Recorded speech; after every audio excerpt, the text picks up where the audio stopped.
All right, good evening. Getting started a few minutes early. Thanks for watching the VOD.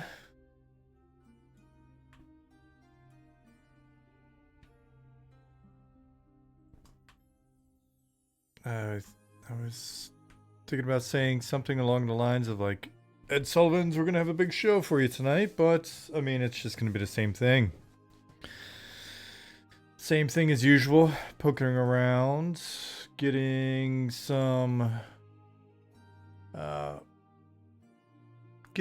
Keeper's Bight updated before before we go into a pencils down devlock on. I was just mentioning it earlier. Is it 7th or 9th? 7th. 9th would be way too late. 7th. 6th. Because it's locked on the 7th. Yeah. We'll see how that goes. We try to be as disciplined as possible when we do our locks, so that for that week leading up to, at a minimum, like that week leading up to the playtest, things are as stable as possible. We know what bugs we do have or don't have. We're not introducing anything crazy into the system. We don't want any unexpected surprises during the playtest if we can avoid it, even at this stage and where we're at, just because it sucks when you guys get hyped up and you're wanting to play, and then what if we introduce some shit and you can't play at all? That would be horrible. So we try to be a little disciplined.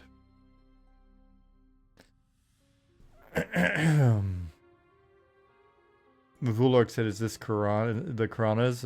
I read Kansas for some reason. Encrypt, what's going on? Thadvik, hello. Inquisitor Magnus, howdy, welcome. Chili Sauce, Drew, Death Rider, how you guys doing? Has everyone put in their interest for the Switch 2? Is there a Switch 2 coming? I'm so out of touch with everything at this point. Dadvik said this last Dungeon Crawler Carl book is awesome. Is it the most? Is it like 7? No spoilers, please. We're still working our way through 4.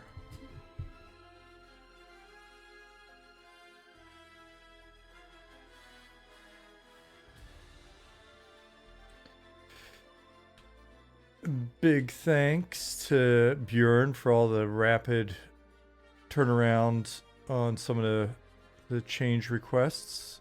I'm in the zone now, so let's see. Did the ladders get fixed? But he opened up these watchtowers, and I think this helps a lot. And I like the look a lot better now. I think they wind up looking a lot cooler with it open as well. Cute HJ, thanks for the follow. Somebody yesterday followed named Flintlock Pixel. That's a pretty damn cool name. Tsunami-san, Swanee, Scruffy Bard, Kung Caffeine, I already said hi to, I think. Mr. Brukel. Gunner Wolf. Kuzo. Angel. Cad. Cad, have you done much with outdoor zones?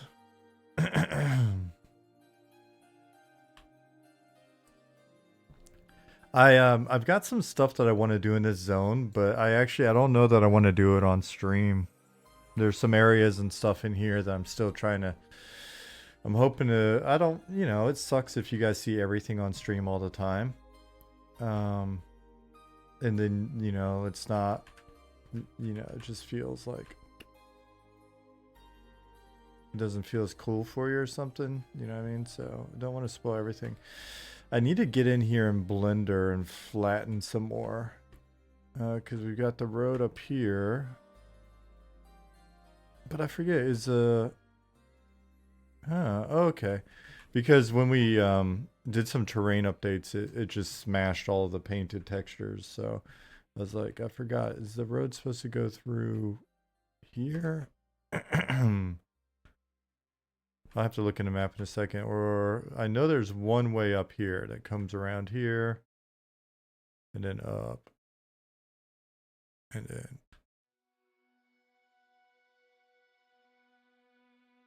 Maybe, yeah, maybe this is the route then. Okay. Excuse me. Excuse me, everybody. I kind of want to get back in Blender. I don't know if I've got Blender and the editor open. Well, I used to do that and I didn't have problems.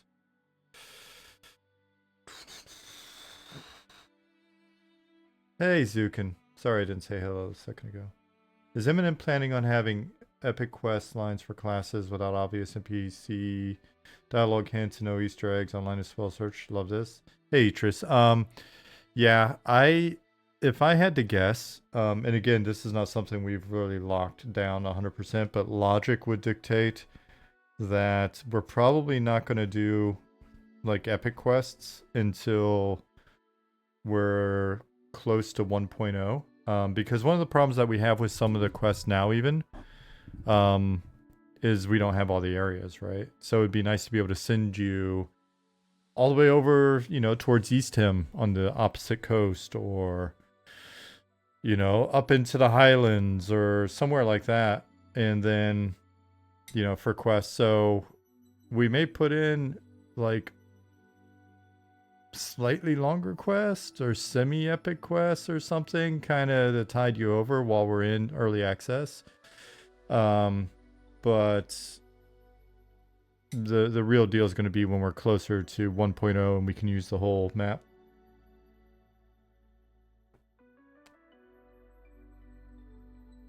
But we'll eventually have epic quests and epic quests and super duper quests and all that stuff. Will there be epic quests to unlock other races? Maybe not other races. Maybe not. Maybe, I mean, something like that for 1.0 plus, right? Like the actual live game. It might be cool to have like a war effort or something where you do something storyline wise, and maybe, I don't know, maybe it's a race. Like your server's gotta, like, do you do you support this race or that race, right? And then whichever one the server ultimately supports becomes the player race. I mean, it's our game. We can do all sorts of weird shit. But after we hit 1.0.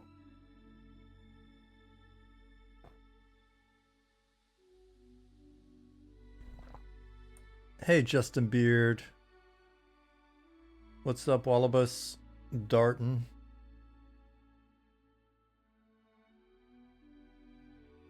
Play as an Ashira. We still have on our big wish list is play as a monster. But that would be a lot different than that, though, I think.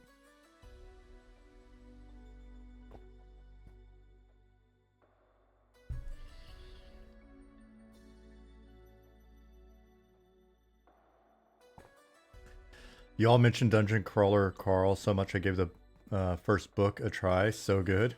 A reward? The only reward you get is that you now get to read the book. New achievement. Also started Dungeon Crawler Carl. Wouldn't it be great if we got a bunch of people into it and then that somehow word got back to the author and then the author was like, became a fan of Eminem, and then from there we do the DCC game for him.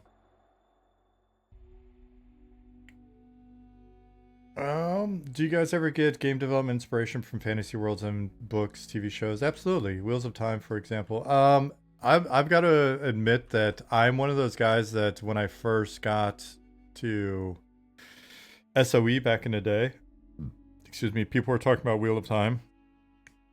And I tried to read it and I couldn't get into it. I really didn't enjoy, like, I own the first book. It's in storage and I might go back and read it one of these days, but like I tried and I just could not, I couldn't get into his writing for whatever reason.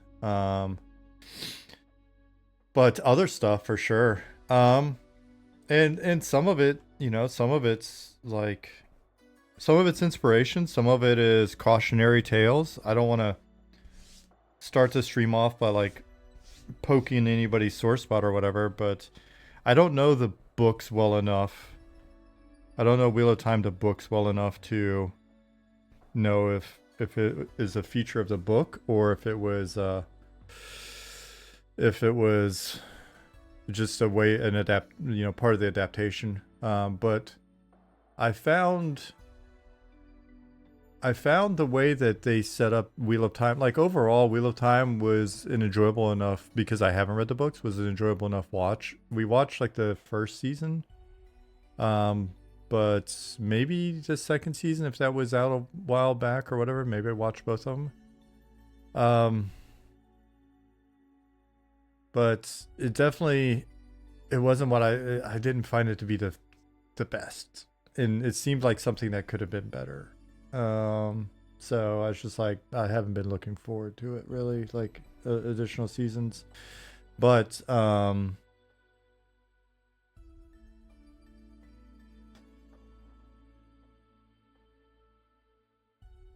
let me see, what are you guys saying? Did you see the game schedule 1 had over 410,000 concurrent players? Crazy how they absolutely crushed it. I think it was one developer and one artist. I'm not surprised. I mean,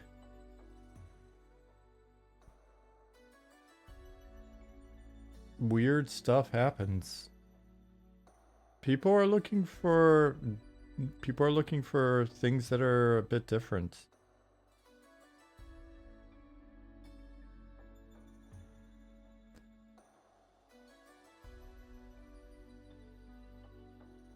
I don't know the background on it though, so I don't know how it kicked off. I'll have to look it up. What if Eminem was just a long con dungeon crawler Carl guerrilla marketing scheme? It might be. I hate that we got you caught up in that, Zukin. For Wheel of Time, the Amazon show is to the books what Legend of the Seeker was to Sword of Truth. Soundwave, I'm gonna lose all my street cred. I don't get the analogy.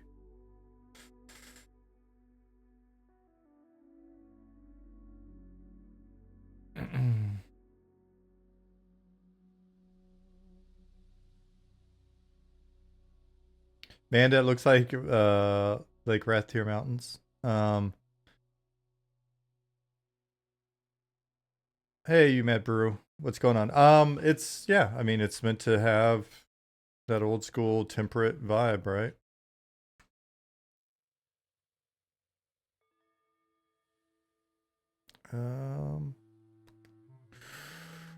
What am I doing? I'm looking to load subscenes. What are we doing today? Decorating some dungeons. But not really dungeons, just propping zones. Nice job on textures. These are still placeholder textures, believe it or not. These are just the placeholders still.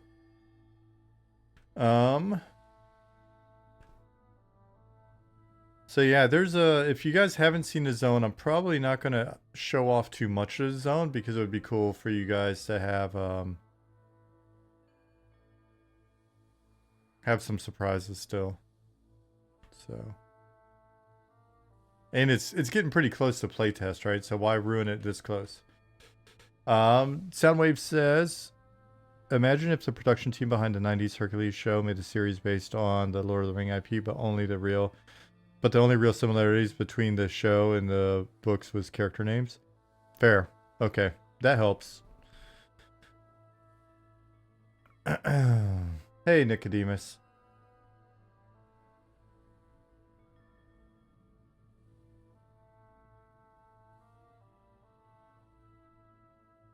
Sorry, Cod, you responded to me and I completely missed it. Yeah, I think one of the things that would be good, and it's been cool working. It's been cool working with Bjorn on this one. Is we started with the top-down map. Used the 2D top-down map to generate the initial sort of layout of the zone, and then came in and started tweaking stuff by hand, and then started propping it out, and then also tweaking based on what we're seeing while we're propping. And I kind of feel like it'd be cool to get in and I wonder if I could. Nah, maybe I shouldn't. It's gonna be like I said a little bit earlier. Maybe I'll load up Blender and go in and tweak some more stuff. You're very welcome for the stream. Hey, John. Let's see. There's some stuff right here that I want to do. I think it'd be nice to swap out these placeholder textures here.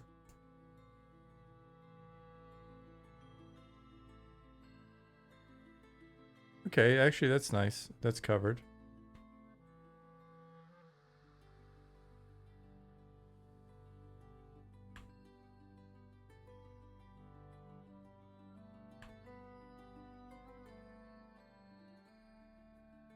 We still got to work on this facade, make this real cool looking, and then have the content carry on beyond that.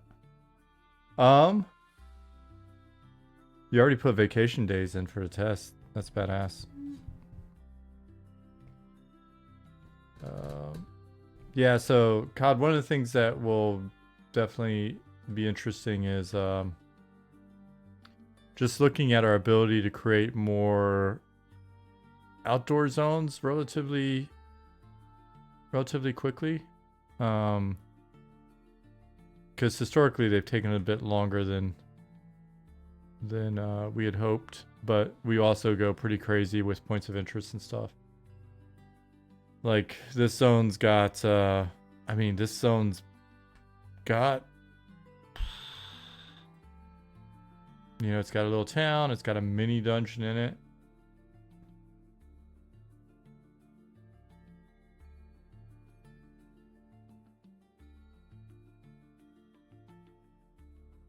Is that little village near the coast part of the Night Harbor faction? Yeah, it is. It is, though, they might not all 100% be on board with that.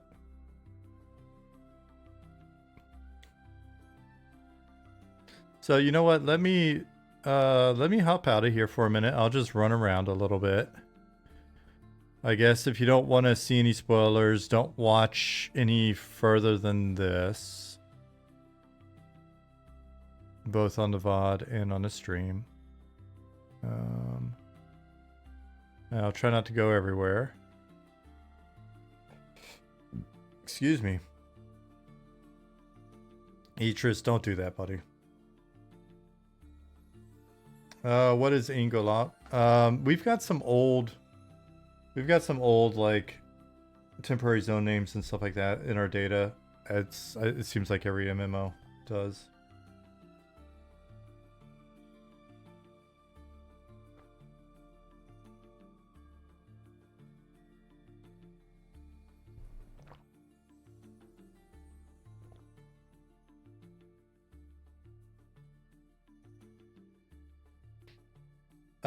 I don't give a damn. Says, hey Sean, going back a bit to more general questions or question on Quest. Do you ever plan on having more server quests, like say the Griffin Tower is being built in EverQuest 2 to allow for fast travel or something that will influence the world for everyone on the server?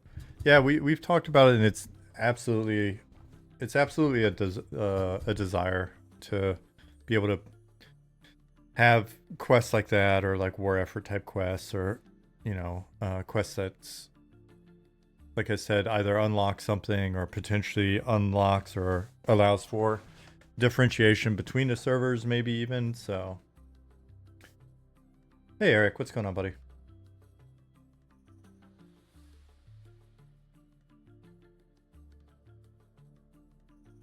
Oh, enter.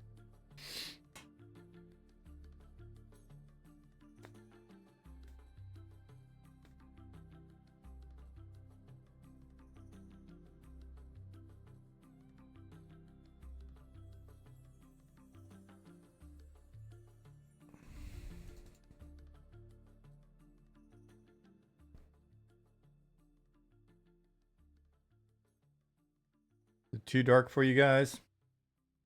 Big Puller EQ, what's going on? Thanks for the follow.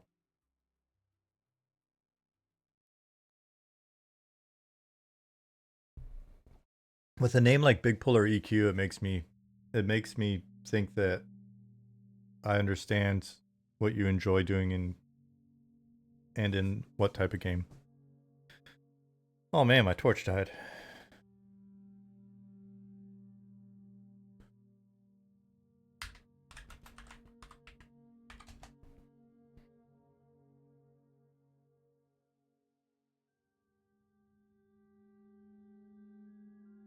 Ah, cool. Yeah, man, like I've been in this zone for a few days, a week or so. Just kind of like Bjorn's helped me knock the dust off of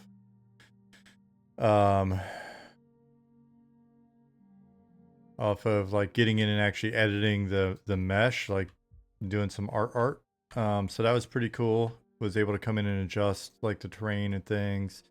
And from there, just because he's been doing so much different stuff, it's been nice to be able to just kind of help out and get in here and do some propping and all that. And the zone's just been a lot of fun to like be in. Been in the desert for 4 years, 5 years or whatever. 4 years, 5 years this fall, I guess. And so it's been fun, like messing around with some new props. And, you know, a lot of this stuff's liable to change. We consider like a lot of the trees and other stuff to be placeholder, a lot of the textures to be placeholder. But yeah, it's already got like such a rad vibe. I was thinking it, John. Would there be any race or class specific trade skills like shaman, alchemy, or goblin, gnome, engineering specialties? I can't say for sure, right? Like it's very possible. I'm not 100% sure how we feel about that.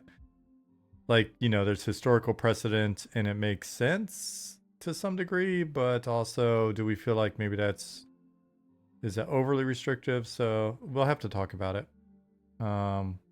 I mean, because the argument can be made that's kind of a fun differentiator as well, right? So I think we need to debate that one internally a bit.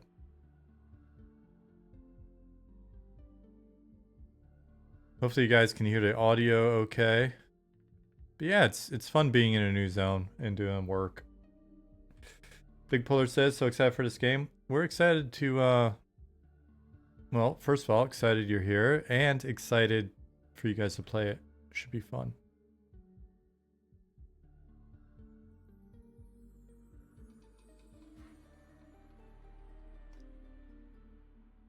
So worn out play, sorry I couldn't give you a more definitive answer. I mean, you know.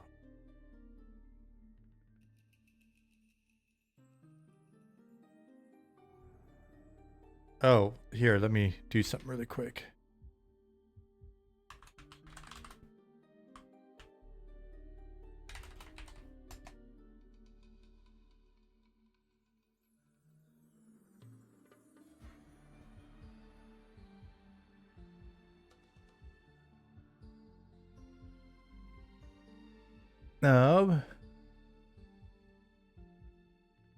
Maybe race bonus and class bonus for skills, but not restricted. Tsunami-san, that's not a bad compromise.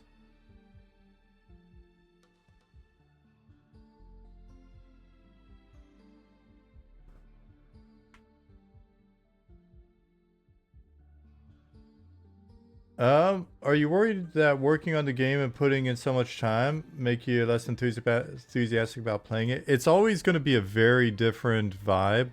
I just had this conversation with somebody from our community that I reached out to and was like, hey, would you be interested potentially in writing some quests and stuff? Right? Like, it's one of those things where every once in a while there'll be somebody where I'm like, you know what? I'm very curious what this person's ultimately interested in. You know, I see them in the community and I like what they're doing. So we did that, but one of the big caveats that came with it was like, you realize it's going to ruin the game for you to some degree, right? Like, it's one of those things where you get to see behind the curtain, and that makes it it's a different sort of enthusiasm. Now, a couple of things will happen when you're working on a game. One, there's always so much stuff being done that you're not going to see all of it. So you'll run into stuff that other people are working on, and you'll be like, "Oh shit, this is really cool. Who put this in?" But then the other thing that happens is just like, I don't know. I can't spend time in our game and not have a good time. It's pretty interesting, and like, I can't. There's never a situation where I hop in game and I don't feel like I get relaxed. I look at it and I think it's really pretty. It makes me feel good. Like, being in this game makes me feel good. And so I think, you know, that's a thing.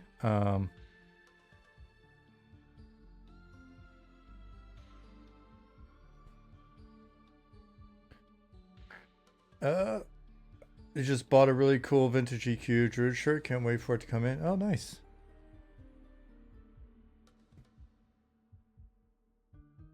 Soundwave says, love the art direction of this game. Definitely imparts a sense of soul. Yeah, I appreciate that. The guys are really passionate, and I mean, we're trying to make something that feels familiar but unique, works with the constraints.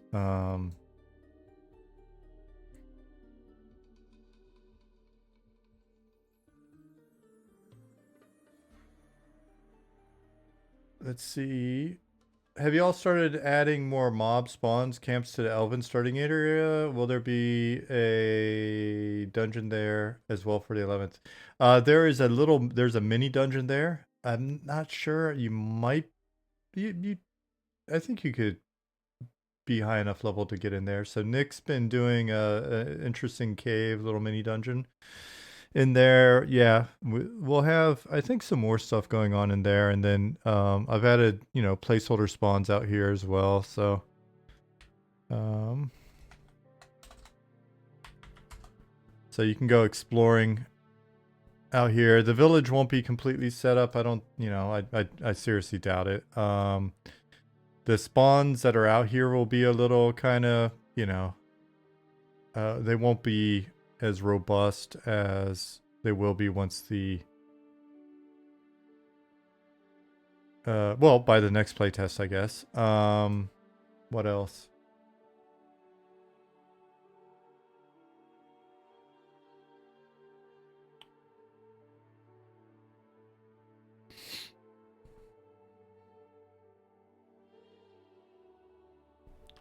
Did the ladder get fixed? It didn't, so I'll fix that while we're in here today. Oh, that was a pretty good move.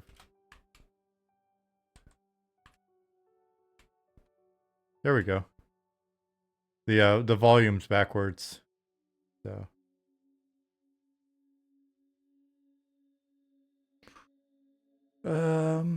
what do you think about adding more weather effects, like firestorms in volcano areas and tornadoes maybe in Kansas? Yeah, sure. Chip was messing around in here with the weather earlier. I was curious to see what had changed.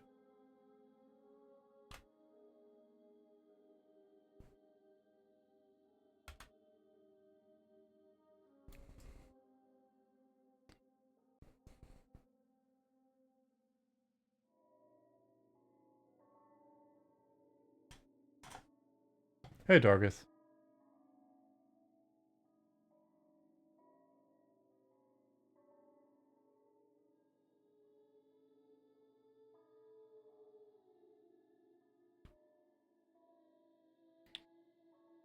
Was it ever hard not dropping hints to other players when you know the deepest secrets of the game? No.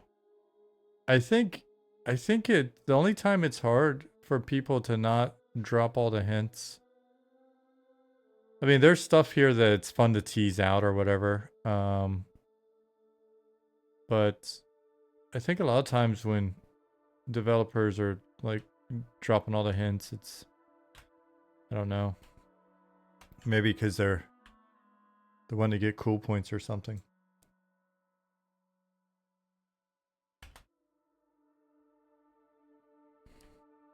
Here, let's.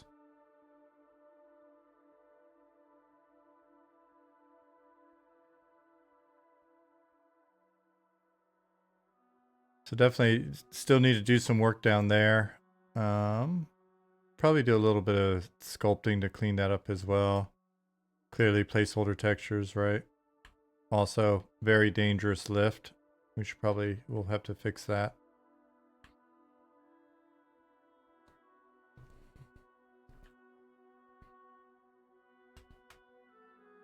Almost didn't make it.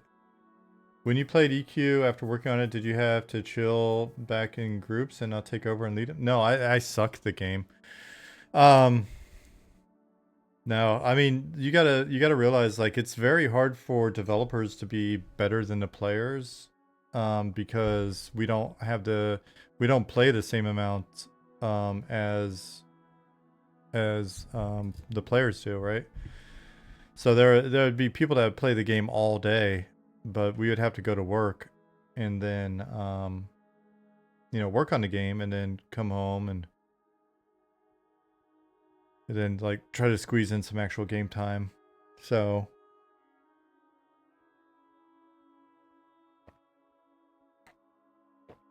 and there would be oh, why not both? Yeah, when I was on EQ, that was absolutely the case. Yeah, when I was on EQ, it was like I'd work during the day. Usually I would log in my character and like start running to the raid, if there was a raid that night before I left work. Or after a while, I'd just have somebody log in my character and start me towards the raid if they were available. And then my girlfriend and I would rush home from work and then, maybe stop and buy some food on the way or something quick. Immediately plop down, be late to the raid. And then play like all night until early in the morning, and then get a little bit of sleep, get up, go back to work, and do it all over again. So, but I'm a little old for that now. There's a pretty big difference between like 25 and 50. Also, at the time, it was just like, it was absolutely the coolest thing in the world. All right, that's what I was thinking of. Need to put some mountains over here.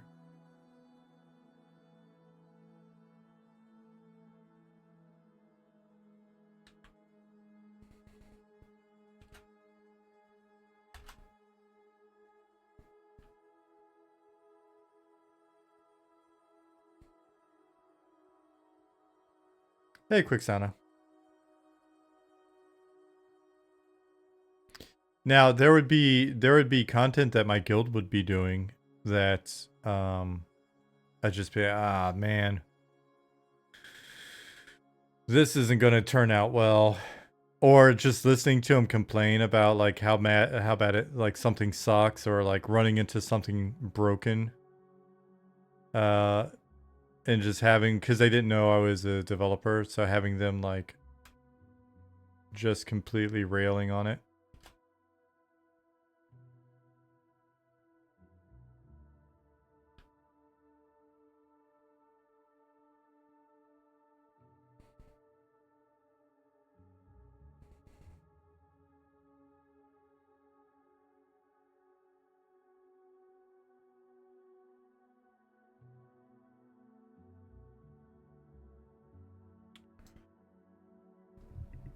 Ever hide some Easter eggs that only you knew about? I don't think so. We joked about it a lot. Always joked about like hiding the free platinum quest in there at some point and selling it on eBay back then. Never did it though. Hey, Shiden.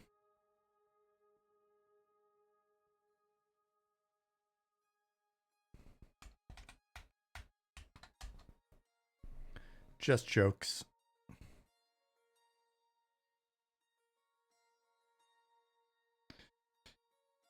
Bill said, I like how Keepers is shaping up. Really cool to see the translation from 2D to 3D. Yeah, how does that feel? I mean, because you're the one that sketched it out. Do you feel like it's doing you justice, Bill? Do the crops block line of sight? That is a good question. I don't think so, because they don't have collision.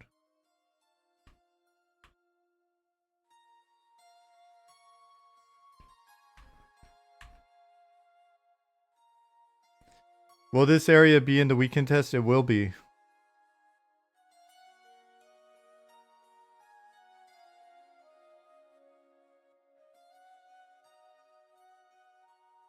Yes, I learned stuff from the process as well. Cool. Yeah, because we're going to be doing more of them. Like, if we can increase our tempo on, if we can increase our tempo on outdoor zones, that'd be pretty cool, just because, then we can make the world a little bit bigger. Maybe it would be cool to beat our schedule, but hey.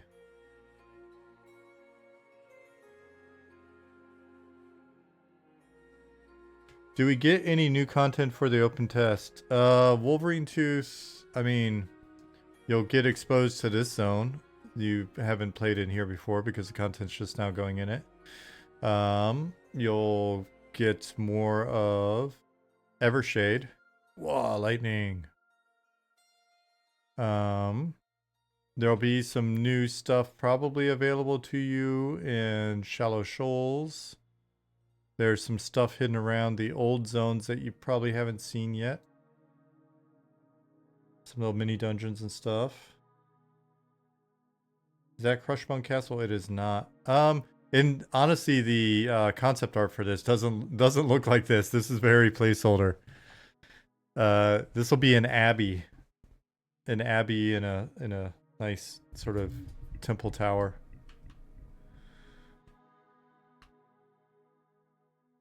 It's got kind of more of a castle feel to it now, but it's not. But there may be a Crushbone hidden in this zone.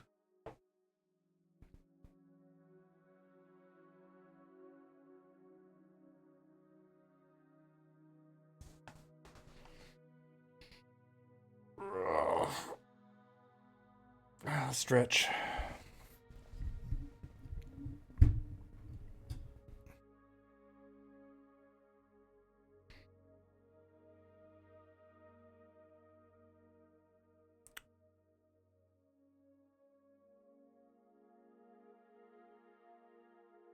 Yeah, I mean, keep in mind the population that's in here is going to be pretty placeholder for the 11th, because this zone's just coming online. But there'll be a couple interesting places for you to find with some baddies.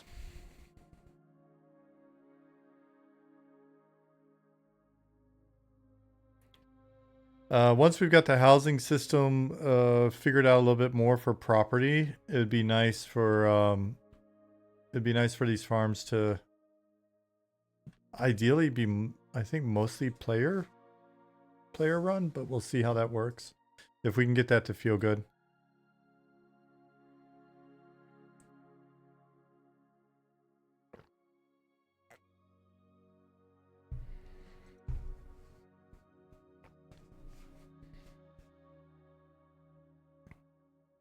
Do all classes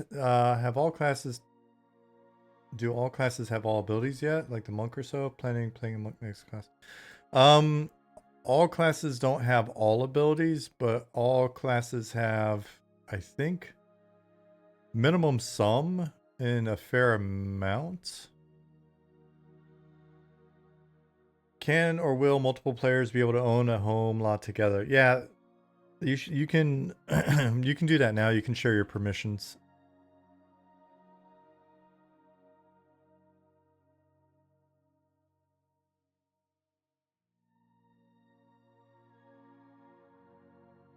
Yeah, Shine, I remember reading about that game an awful lot before it came out. Has the rain volume always reduced that much under trees? I'm not sure. I feel like there's a bug that I keep running into where sometimes it gets blocked in a weird way. I think, let me test this volume because I think Bjorn put swimming volumes in. Okay.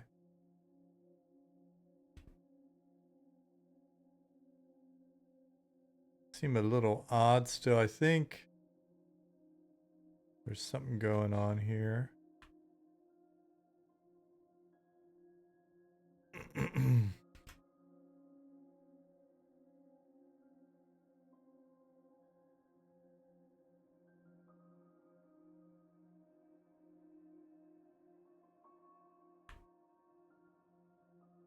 Will you be able to start in Wood Elf City? Yeah, you can start. You can start there.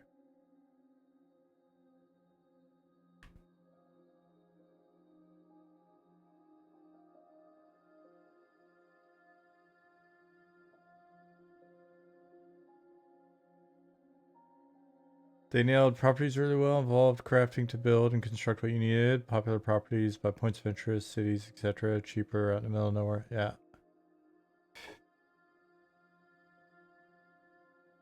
Which races can start in a Wood Elf City? Just Wood Elves or all? Just Wood Elves.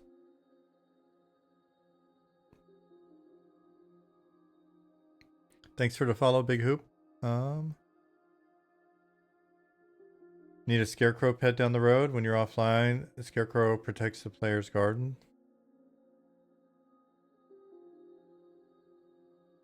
I love the scarecrow NPCs, the mobs in EQ as well.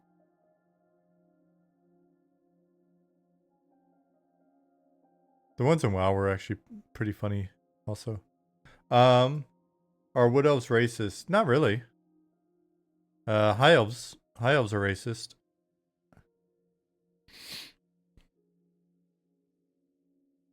Will Goblin Shadow Knight stay in game? Love a small character with a big two-hander.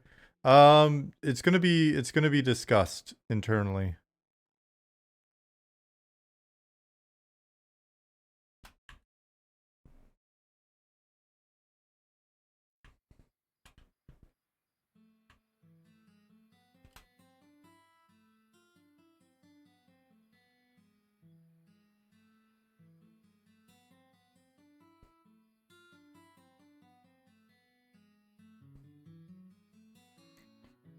Odds are we'll discuss the various race class combos before we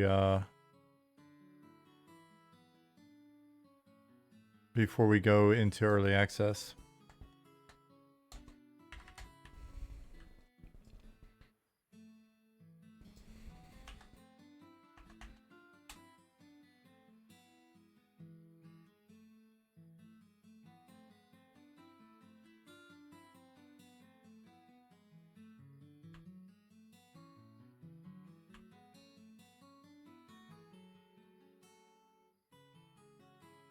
Have you guys been able to hear the music at all? Is it the monitor shows that it's being pretty damn low?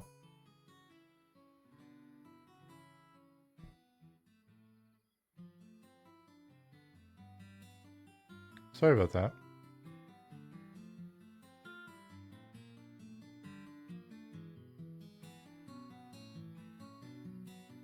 Should be able to hear it now, right?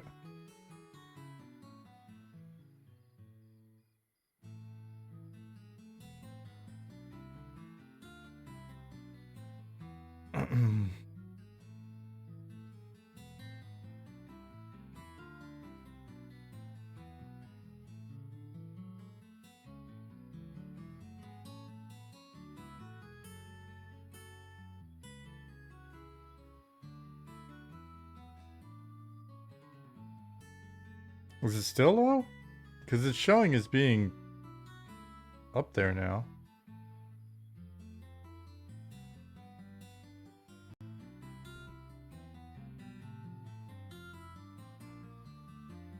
Okay. Surfer says, hey Sean, I remember one of the streams where you mentioned elite items in game which require kind of upkeep, limited, maybe limited to one per server or something. Is that still an idea of discussion, or did I make it up? No, it's still an idea. It's still an idea.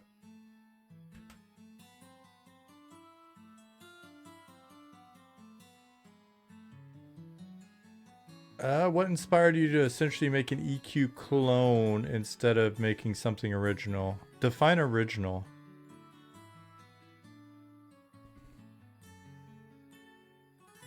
Do you want the actual backstory?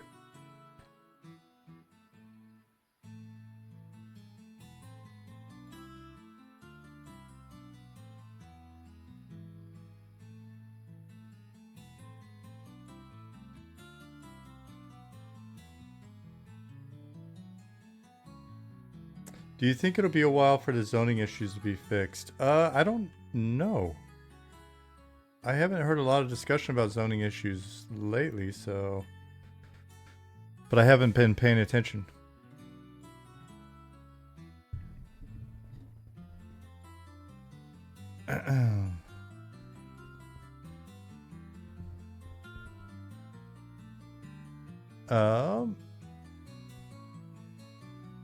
The individual that asked the question, Kype, I mean, a lot of folks have heard this already. So if you're actually interested, I'll run through it. But if you're just sort of like, if you're not really interested, then I'll hold off.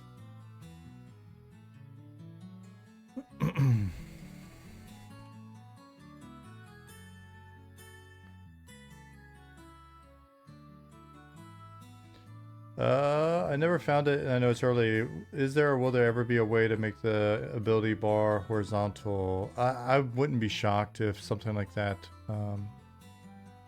is made available.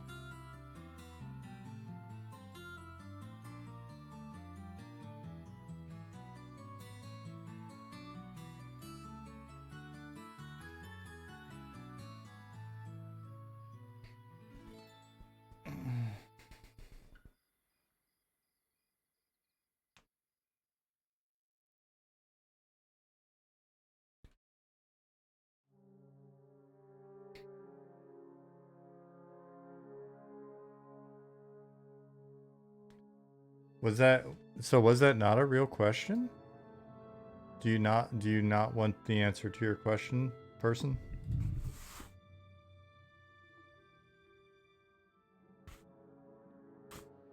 Have you guys found a fix to mobs getting stuck in the terrain? Snot, yeah, I'm hoping we've got all that fixed. It's just we've been playing around with the geo and stuff, especially in Night Harbor, and so I think it was just new geo was put in, maybe some of the geo wasn't flagged properly, and nav mesh was built, and so the mobs were just going along.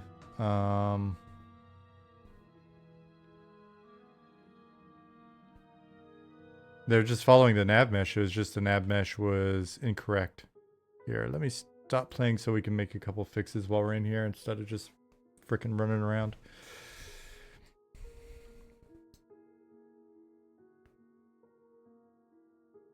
Well, that's a bummer. Do you think the person didn't really want the answer?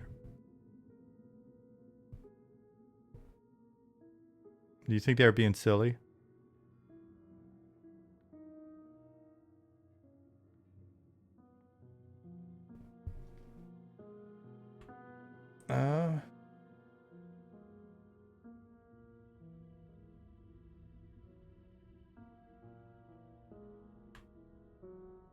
Were they feeling cute?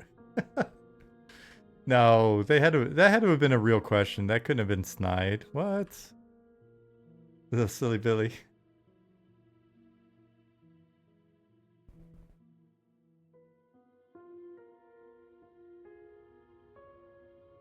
It's Kype.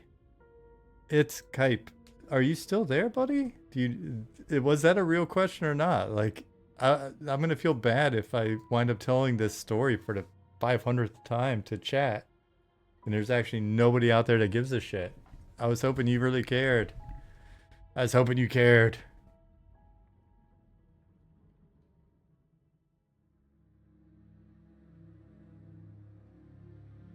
Uh, if you join us, hey, first, what's up, buddy? If you join us on our Discord, there's a great I think at this point Nick and a few others first and others have like a great just summary of like how is this game different than, or how is this game like EverQuest but different?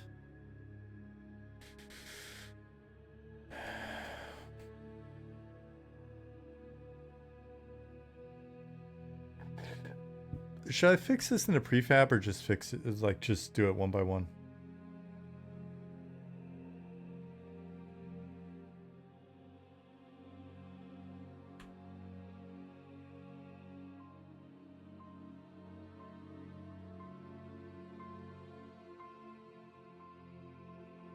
I mean, there's only 4 of them. Let me just and I mainly ask that because I'm like, I don't think I've really messed with the prefabs much in the past. So these should be working. Did it get used in similar towns? There isn't a similar town. All right. So I'll tell the story. I'll tell the story. I think all of you guys have heard this story though.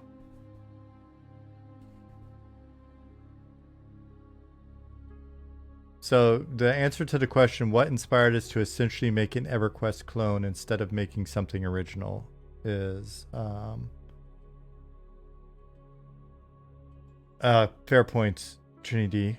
We were playing EverQuest back in the day. We were playing EverQuest while just for fun, like just playing EverQuest for fun, as people should do because it's fun. And then we started playing P99, and during that period, it was a lot of, that was when we were doing the interviews with the various EverQuest developers. Because for those of you that are new here or aren't familiar with the stream or the VODs or whatever, I used to work on EverQuest for a little bit back in the day, and I found it to be like a really, at the time I didn't appreciate it. Like at the time I didn't appreciate the tools. I didn't appreciate, I loved the game for sure. So I did appreciate it, but I didn't have a point of reference. And so as time went on, because this was like 2000, 2001 that I got on the team, up through like 2004 or something like that.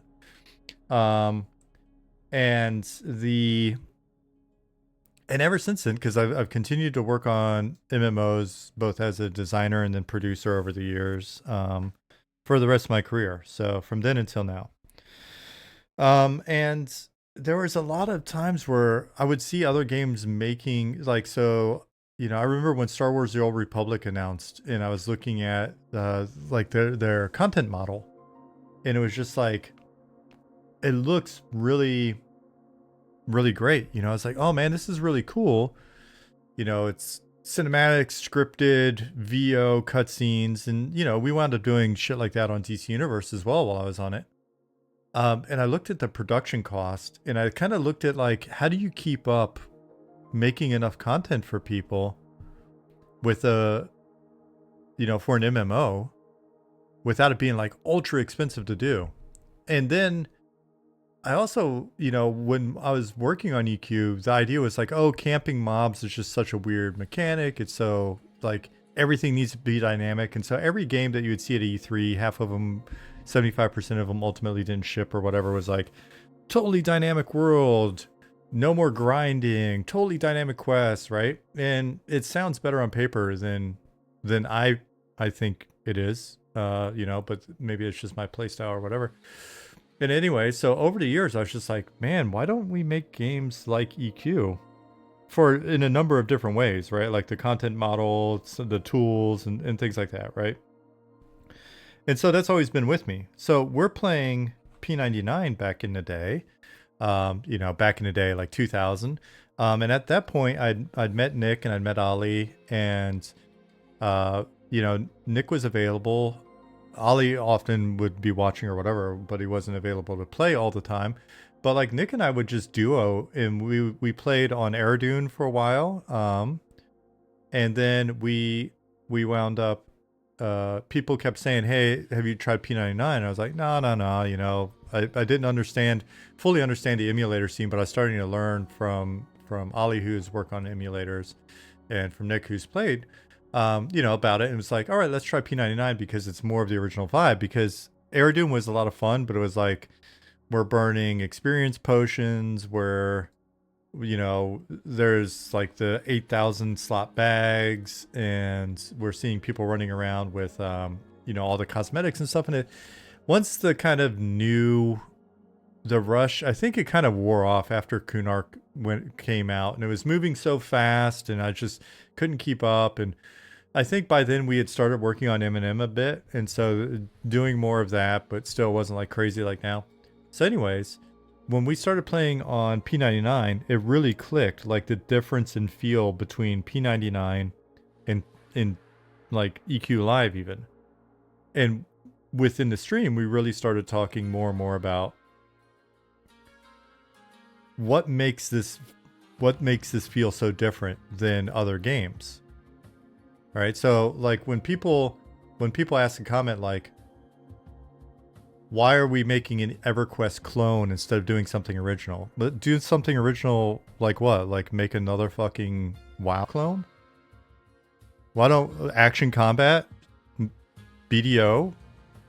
I mean, like, show me original shit. Anytime people are like, do something original, I mean, mix any combination of words together and think you're being original. Banana Kung Fu, I think you can find it, right? Like, I mean, what is it? It's kind of like, what is it, Rule 34 or whatever, right? Like, think you're being original. And so the thing that we noticed was we like camping, and it really just reaffirmed it.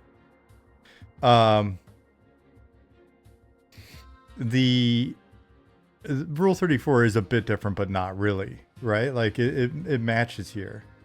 So the thing that we found was EverQuest did a lot of interesting stuff that, and I can speak from experience because I was on the team when EverQuest diverged from what was core EverQuest, right? Like, right? Like, you know, I worked on Lost Dungeons of the North. I worked on Plains of Power, right? I was the expansion lead for those expansions. I understand where EverQuest started to diverge in a direction that WoW eventually took and ran further with it. And so what we're talking about was like, hey, we love camping. We love ideas like faction grinds and faction matter, and like a lot of the sort of inspiration that EverQuest pulled from like Turtle Mud and you know, the old Deku Mud and stuff like that. And so it was like, all right, how do we make this love letter to not only EverQuest, but like EverQuest's inspirations? Can we lean harder into trade skills? Can we lean harder into languages? Can we lean harder into factions?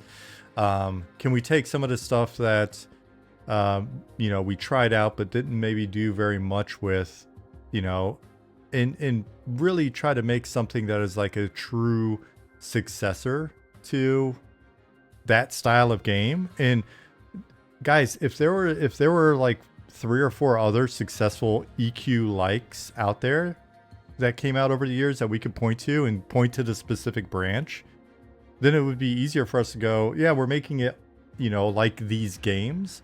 It just so happens that we think a lot of stuff got left on the, you know, got left on the table with EverQuest that really hasn't been pursued.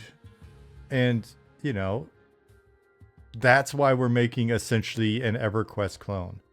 It's like, yeah, because it's a great foundation. It's a great basis for making a game. And it's got a, I mean, we sit down, we deconstruct the shit out of everything. So when people are like, oh, you're just doing that because EQ did it.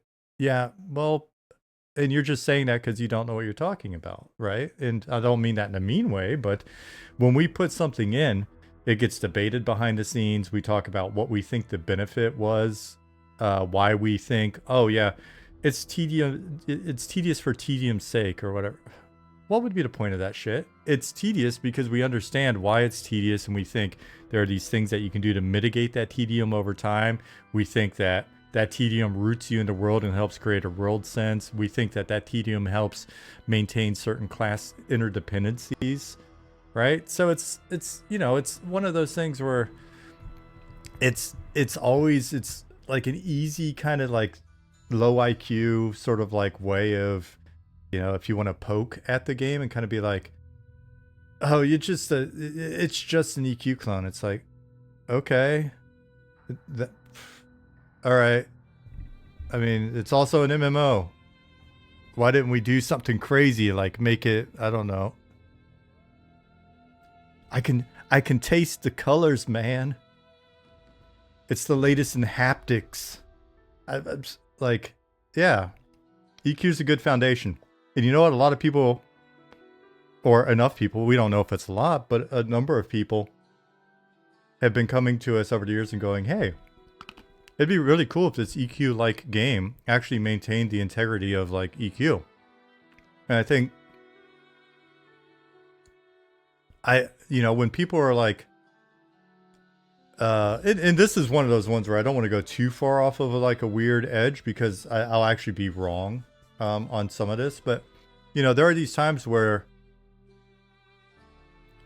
my sort of like, you know, frustrated gut or whatever, every once in a while when someone's like, I really loved EverQuest.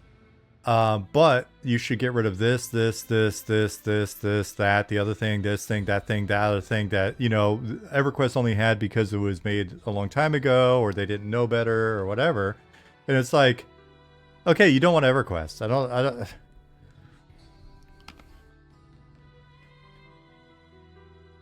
So, I don't know, man. I may not have articulated that correctly. I may sound like an asshole or something, sorry. Basic PR, Vanis Landrid, and J. Cole 2010, thank you for the follows. Hey, Amnesiac. Ixtub said, do your thing. There are players who want what you got. I mean, sorry for crunching mint in your ear.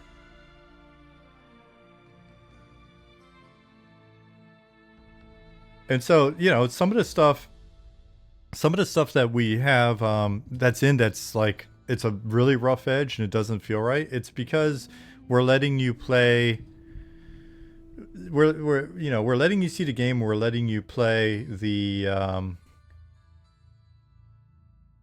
like, it's very much in progress. It's very pre-alpha, pre-alpha, whatever it's called these days or whatever. It's like, I went in and this thing was messed up and it's like, yeah, we told you in the patch notes it was going to be messed up. Hey guys, we're still working on lighting.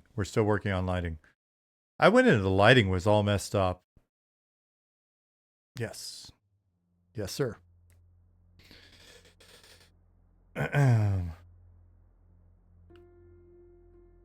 So, but at that point, like, that's never, you know, that doesn't make us sad or anything. I'm not picking on people for that. Like, God bless you. But it's just one of those things where,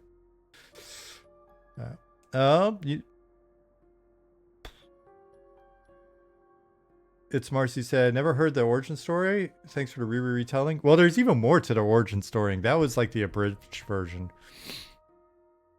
But I basically started that one instead of like, how did I get here? It was more like, why did we decide on this? But it's funny, like we discussed and wrote down what we wanted in a game, you know, in like, excuse me, September, August, July. And that, I mean, that's basically been our working documentation. Like we just have done that. Like, we've just made that game. And it was cool. I mean, like I said before in previous streams, it's cool seeing, like, the number of people that have been excited for Pantheon. You know, that was like, oh, decent number of folks, but it's a different game, so it could be that we just will have fewer people that are interested in this. You know, I think as Chris has said, they're kind of like skirting a line between like classic WoW and EQ in a way where it's got a very different feel. So I don't know, you know, we'll see. We always assumed we were going to have a pretty small audience. So, you know, the fact that we've got as many of you around as we do is pretty badass to us already. Hey, Doggeroni. Pheroma1 says, hello, first time catching a live stream. Looking forward to the game, guys. Keep up the great work. Hey, thank you. Glad you're here.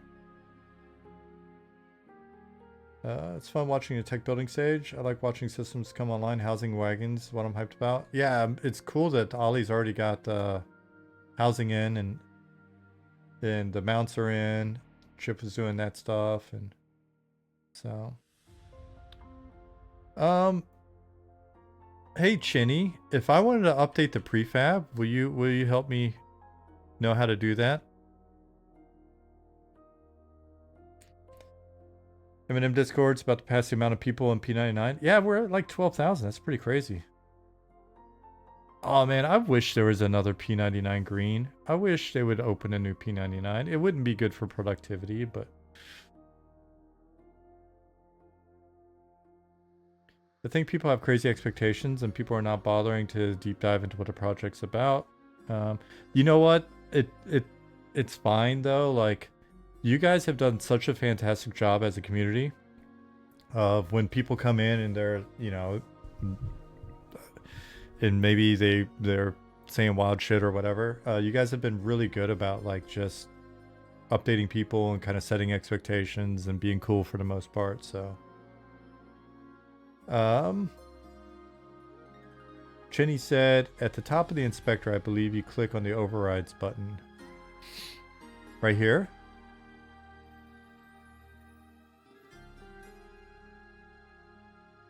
This is what happens when I help out with stuff that I am typically not doing.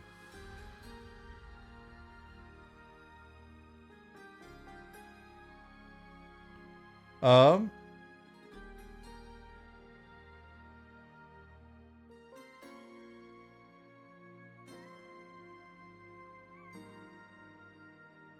I saying your name? Am I saying your name correctly? Is it Lost Dub? Is it Lex Dub? Is it X Dub?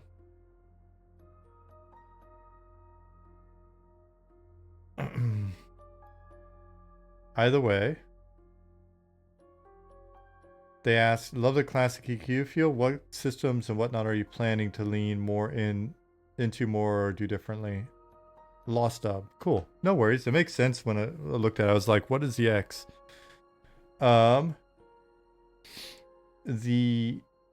The things that we're looking at pushing, again, faction stuff's not anything new. EQ had it. Better integration of like housing in the cities, looking at how that integrates into some of our other subsystems. We've got things like the mud actions, right? So it's a text-based interaction system. So /look and turn this down a little bit. /look and you will, you know, see something if it's there. You'll get a description or whatever. You'll, you know, be able to inspect it, taste, touch, pull, feel, like, right? So you can interact with the environment. It allows us to build out more of that kind of like mystery of, is there stuff here or not, right? Like, that's why we maintained the old school quest system where you actually talk to NPCs and then, you know, you've got to ask them questions, right? Like, you actually have to type trigger words and stuff. So it works very much like that. So the mud actions, the old style of NPC interaction, those things, and NPC spawning and then resource node spawning, even, you know, things like fishing are all tied into a global conditional system, right? So there may be certain flowers that only spawn in the rain, right? Nothing crazy there. Or a rare mushroom that only spawns at midnight, or a rare NPC that only spawns at midnight, you know, during the summer, we're tracking our lunar conditions, right? So we know like our various moon phases. Um, yeah, we're leaning a little bit more into sort of the UO feel with regards to with housing and trade skills, going a bit harder and heavier on trade skills. Mounts are integrated from the onset, right? So, and mounts can be killed. Mounts have inventories. Mounts help you. They're not super fast. They don't like negate the need for move rate enhancements from various classes, but they do give you the ability to carry certain things that you couldn't otherwise carry, right? Pack animals, that type of thing. So we got pack animals, mounts. Using the way that we've set up the mount system, that'll allow us to eventually allow you to have, little boats or eventually a ship, right? Because it's got an inventory, it's got characteristics, it's got stats. Let's see, things like the mud actions I was talking about, like the example that we've shown in the past is they also work off of our buff system and our item system. So like certain actions can't be completed if you're not in possession of certain items. If you don't have see and vis, maybe you can't see the thing that you're looking for when you do an inspect. You can find things in barrels and they've got a respawn timer now, so you can dig around and maybe every time you look, there's a fish in the barrel. You get the free fish. It comes back every 5 minutes. But one day you inspect that barrel and you see there's a loose board in the bottom, and you grab your knife or sword or whatever is something that you would pry with, because we can tell what kind of item you're holding. And then you hit /pry board while holding your knife, and then it pops the board up, and then you find a secret compartment, right? And so one of the things that inspired us when I was doing the EverQuest interviews was how many times people would come in and be like, have all of the quests been found after 25 years, right? And we want to make a game where it kind of feels like you don't know if everything's been found, right? There would be some really weird, and there's already stuff in here that we put in that, people haven't found yet. And so, yeah, it's that type of thing. Religion is fluid, right? So there are a finite number of starting race class combos along with religion. And so there's a finite number of gods you can choose when you make your character, but you can discover, the ability to worship other gods or faiths out there, right? So it could be you find a cult, and if you find a way to basically endear yourself with the cult, or at least get access to the shrine, you can renounce your original faith and forsake your god, and then start building your faith with the god of this cult, right? So it could be a blood god or some other thing like that, right? So there's just a lot of little stuff that we're kind of just pulling in to layer on top of the original EverQuest experience. And then we've learned a lot, in terms of hindsight, from like the class designs and combat design from EQ and classic WoW, and kind of find the things that we think work well and are fun, and we're merging those in as well. So are you planning some kind of AA system where people get high enough they go to that? It's come up a bunch. We haven't made any sort of firm plans on anything like that, so we'll see how it goes.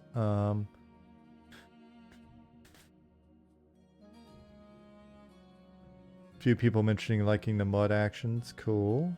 Killed 52 says Vanguard crafting is my favorite. Yeah, they did a really good job there, and stuff like their little the diplomacy game and stuff was kind of cool as well. Are we going to have seasonal changes in the zones was asked earlier. We want to. It's been on our list. Don't know if we'll pull it off, but we're going to try, like having different shaders in use, and then, potentially have some different props that appear. So it's been on our list. We want to try it, but it's just not, it's not a priority at the moment. Now, we do change weather conditions based on season, so it may be more likely that you get fog in the zone in a different season, or that it storms more, storms harder, that type of stuff. So, Lost Up says, so deeper opportunity to live in the world more. I like the feel of my tune interacting with the world during Velius. Sounds like you're aiming for that plus depth in a mud style. Yep. Fair summary. Yeah, I mean, we just feel like there's a much better sense of place back in the day. Hey, what's up, Shaka? So anyway,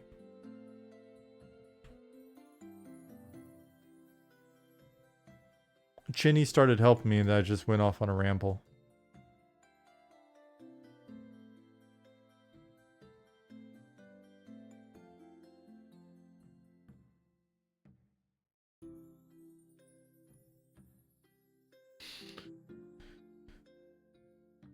Sorry, Chinny. After overrides, you click apply all to the bottom. Oh, so after I make the changes, I just hit apply all. Let's try that out. And then it should show me in source tree that I've updated that asset, right?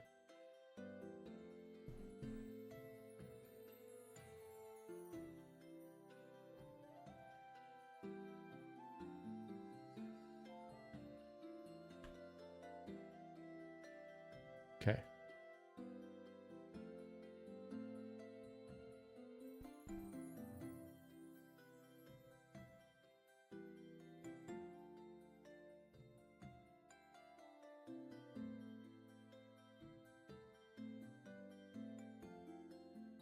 Now, is it going to apply it all the way down? Because I think what happened here is maybe the ladder got applied, right? Because the ladder's got its own volume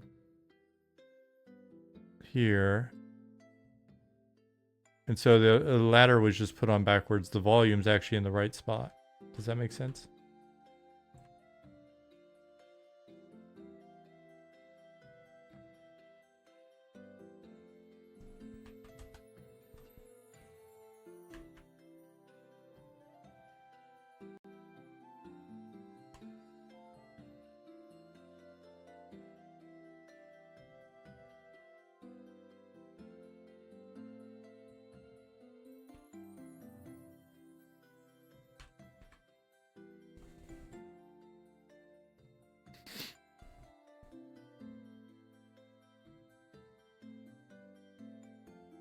Yeah, you want to have the tower prefab selected and click override. It shows all the files that would be updated.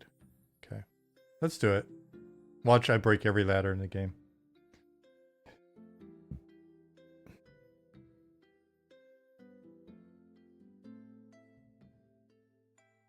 Hey, Todd. Is there going to be anything we need to do to get into the closed beta when you guys launch that? We don't have any info on that yet.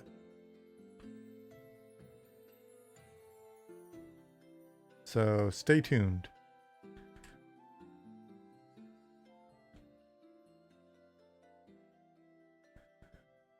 Cool. So it looks like this guy got updated.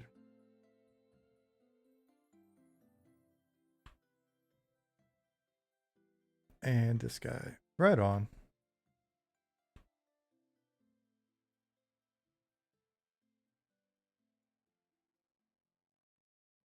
I think these guys are good. So let me check the other structure type.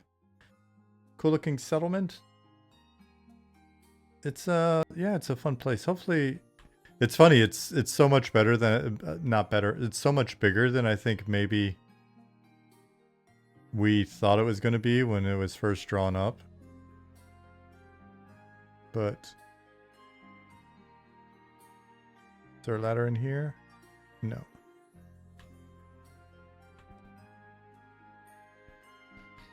Strange mix of styles, half Nordic, half Arabian.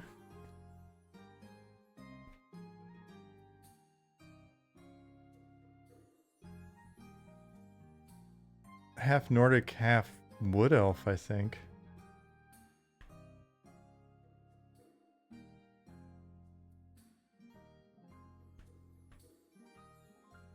think that covers... I think if these guys are good, these are the ones that have the most ladders, and I think they're good. Okay.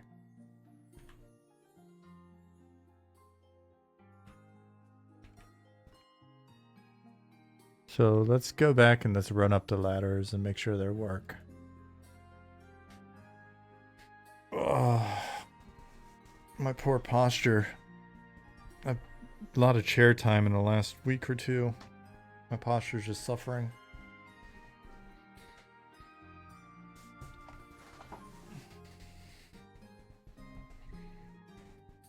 But if I sit up straight, I think my head even goes off camera.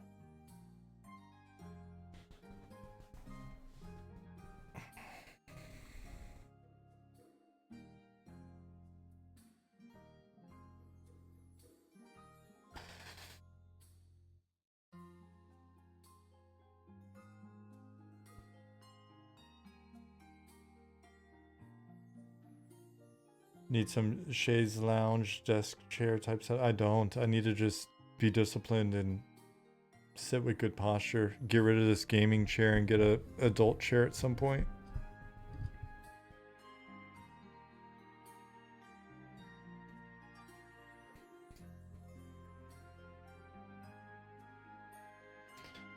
Bill said, lumbar support's important, sir. I have bolts in my spine due to years of programming. You have bolts in your spine due to years of programming and not doing enough abdominal exercises, Bill. Don't give me that.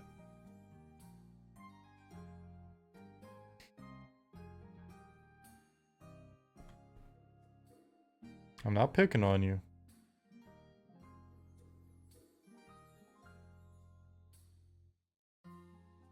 Well, football, see? There you go. You left that fact out. Football injury. That makes sense.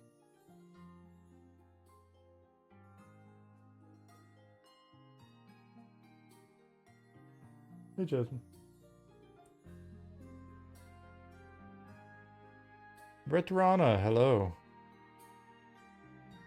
Back issues are horrible. Back issues are ultimately what did my dad in.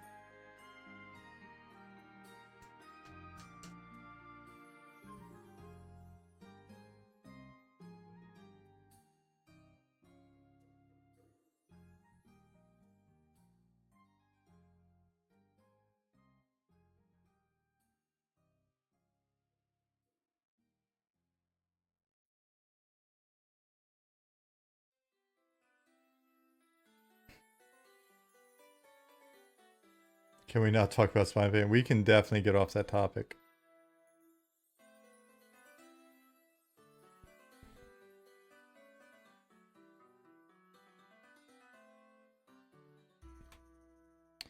What was the thought on crafter tagged items? What do you mean? Do you have anyone specializing in making the GUIs in the company? You mean on the art side or the code side? Hopefully there will be a gnome pub that has a door that only gnomes can fit in. We can make that happen. Art side, we've got... Yep. Goblin has been focused on the UI. I mean, other people chime in and chip in, but Goblin has been the UI guy. Will there be a way to see in the dark? Yes. We'll have infravision and ultravision. Goblin was showing some very cool ideas on the inventory and spellbook I did in a recent stream. Oh, cool. Yeah, we've talked about some fun stuff, so I really do hope it makes it in. Cool. It looks like we fixed the ladder. That's cool. We'll check that in. And I think the other ladders were just fine anyway.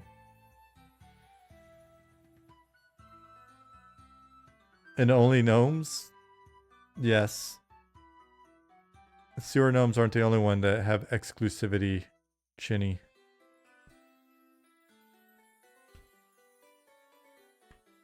It's not a very accessible window.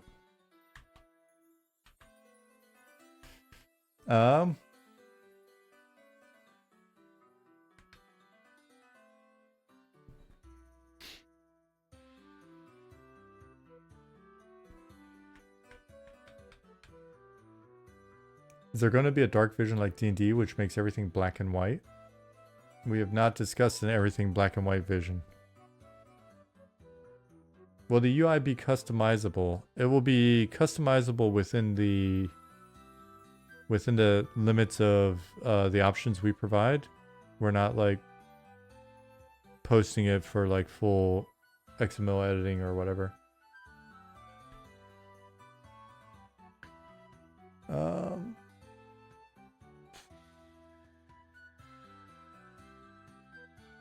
Valen says, my favorite sound files in EQ are giants being hit and their dying fall sound, along with skeleton laugh. Any comment on how you feel game sounds are going so far? Any favorites? Also, any Lizardman updates? I was staring at the Lizardman art a while ago. I haven't heard much. Thank you for streaming as always. You're very welcome.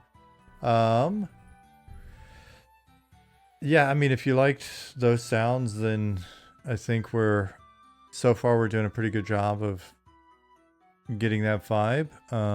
Sounds are still naturally in progress. They're coming along. They come in bursts whenever Robert's not on tour, then he's working on sounds. What else is there to say?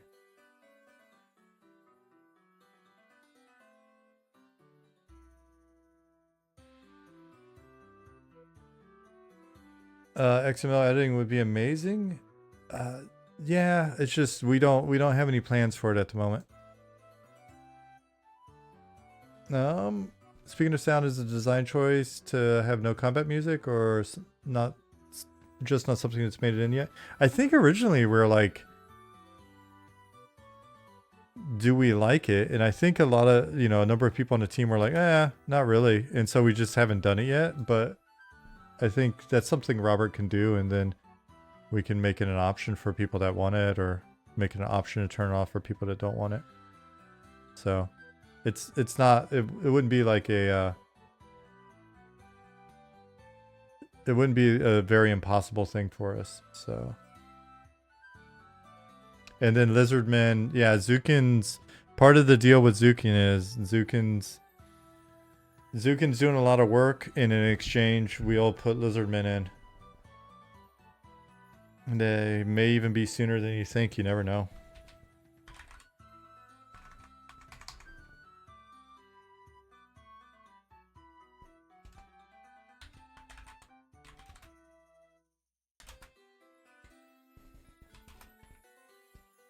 Oh, I got booted. Cool. All right, so we fixed that.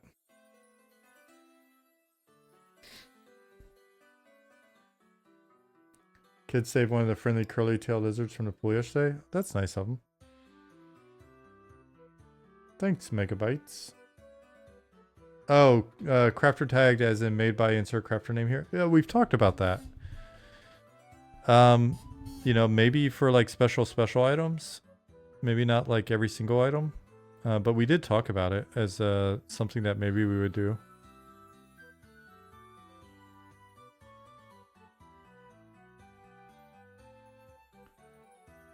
Isn't the correct term lizard people? It's lizard people.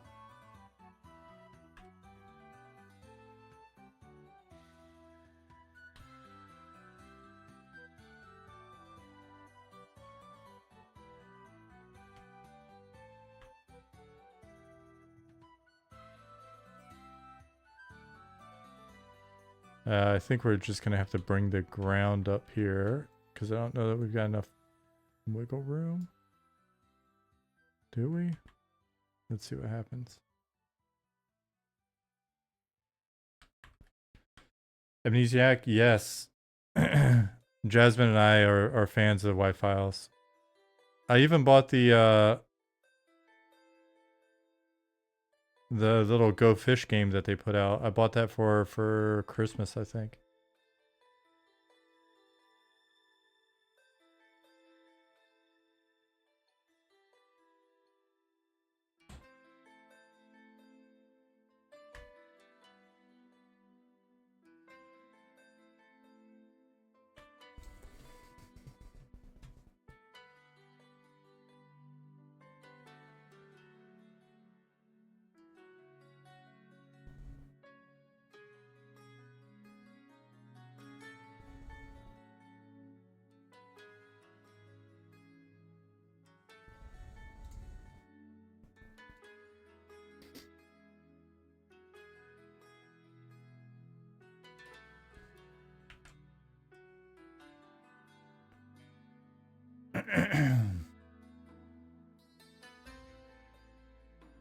Um.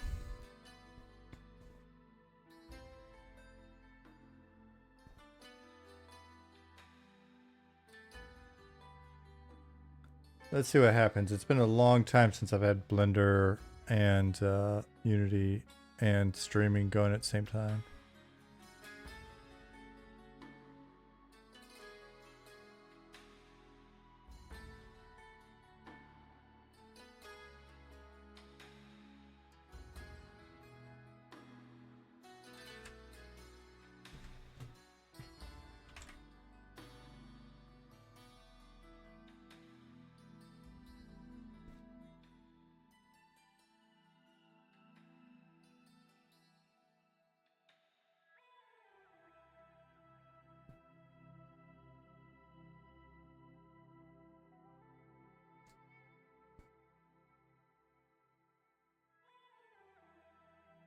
Oh, I forgot different control scheme. I gotta get... I don't think I saved those settings. Complete.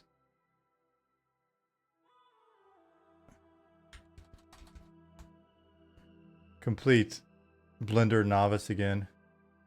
Will you have yearly sub purchases or perhaps founder styles for extra large purchases?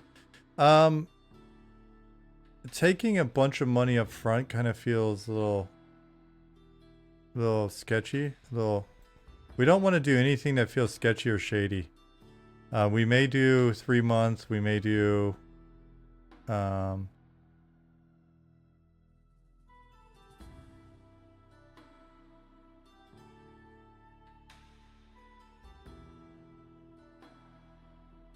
right, so let me go.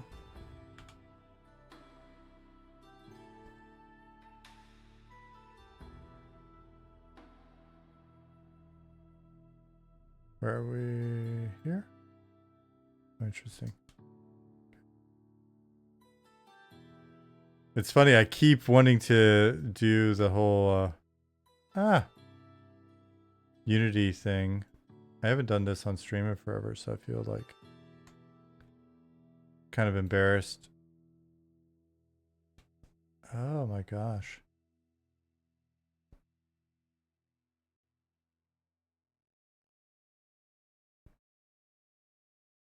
Feel like I'm doing something incorrect this time around. I was in here the other day and it felt pretty normal.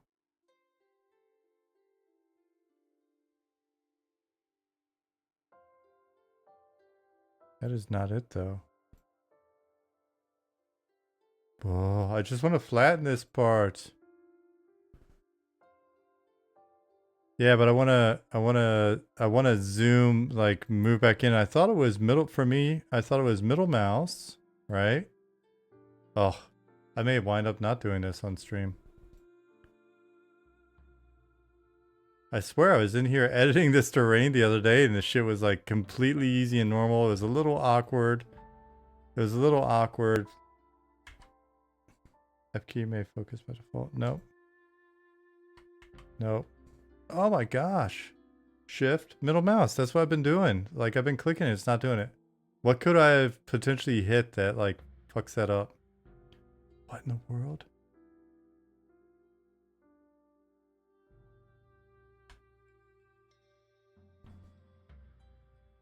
Save me. What's up, Quados? You came in a perfect time.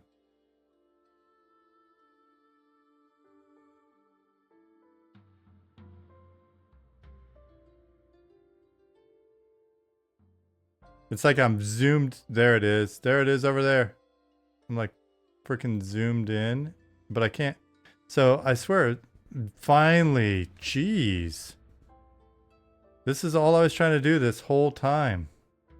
And this. What's different? What changed? What changed? Come on.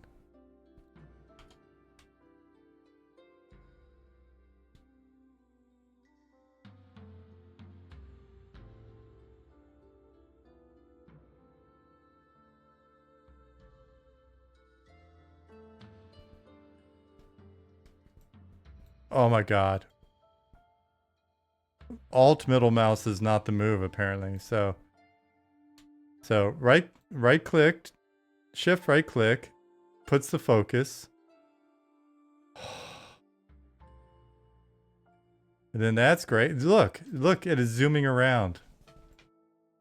Oh, I broke it again.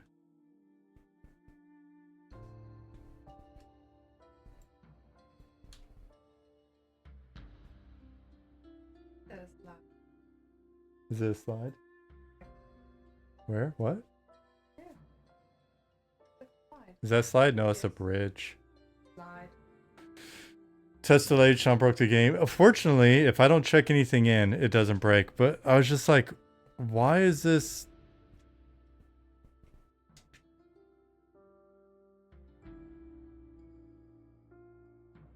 Is it stopping me from getting too close? That's not good. View. Clip start. Focal length. None of that should be happening.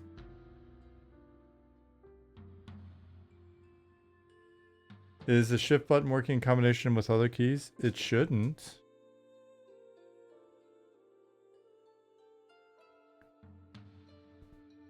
But it's like, it's fine this far, and then it's just like, it hits, oh no, it hits a wall.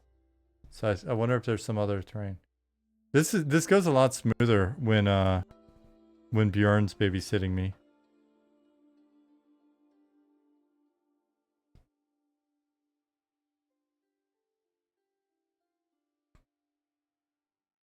All I want to do is flatten this spot a little tiny bit. That's all I want to do. J. Cole says test. Is there a test planned? I missed the March stress test. Yeah, there's a full weekend open play test on the 11th, starting the weekend of the 11th. All right. Kat said I'm in Blender right now, but I think my binds are different. I would hope so. My binds are horrible.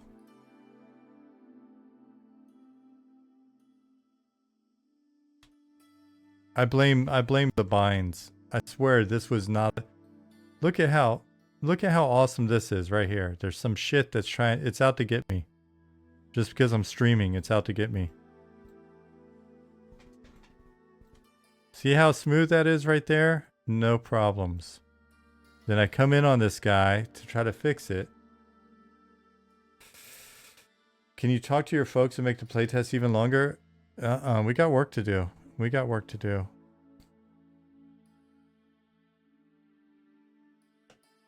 Poop socks are in the laundry. Preparation of the speed. Yeah, it's good to be prepared, buddy.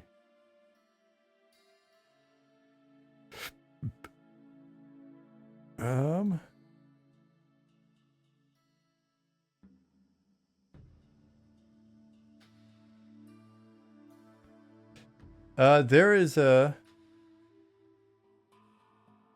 Look how close I am now. Why is that? Why are we able to do this now? Why is it working now? Not that I'm complaining. I'm just like, what was the difference between a minute ago and now?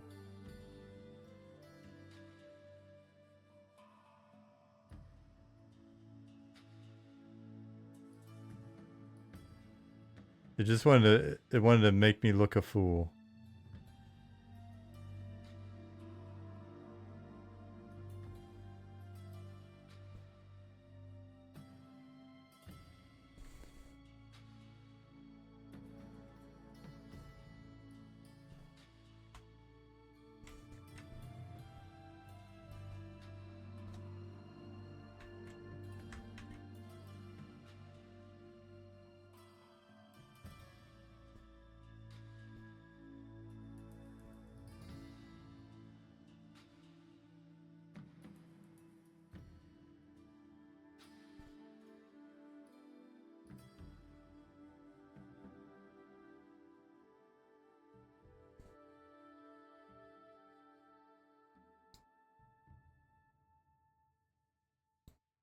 And now I forget how to use Unity.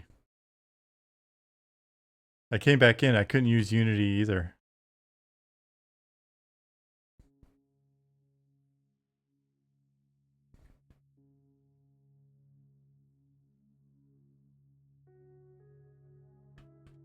Yep, that is Blender.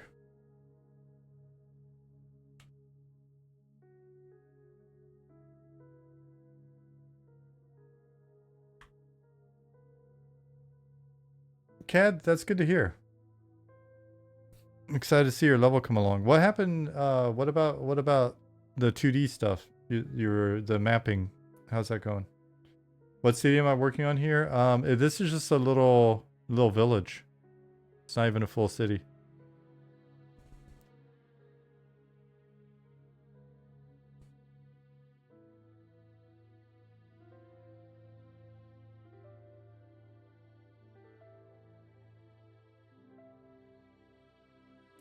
I think what's going on is these points down here need to come up a little bit.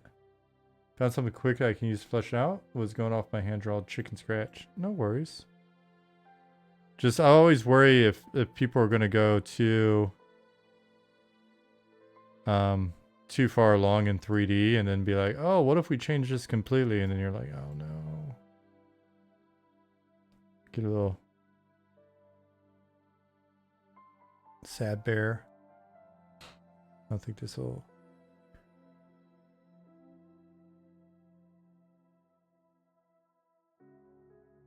Oops.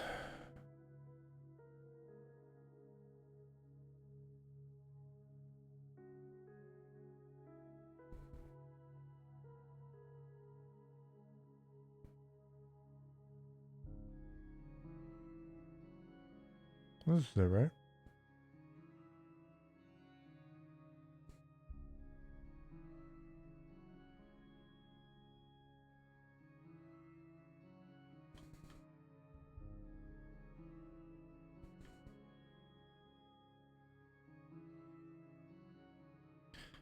Every once in a while, I feel kind of unsure that I actually made a change. So then I can just get crazy, I guess. And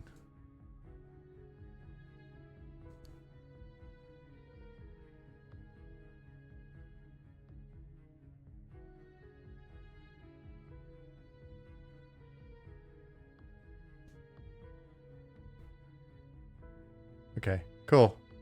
I did, in fact, make a change.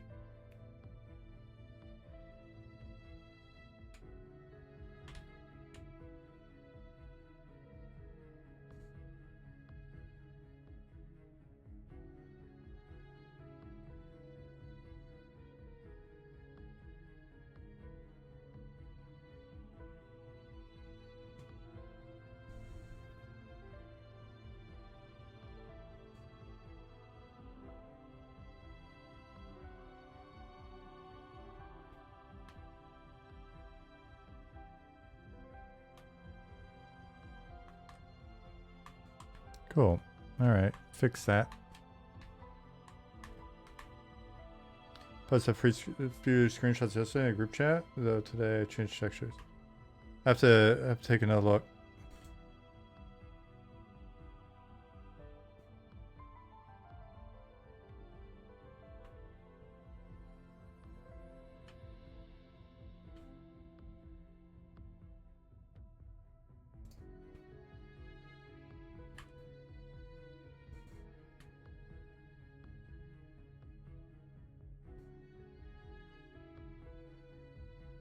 Most of these have enough buffer that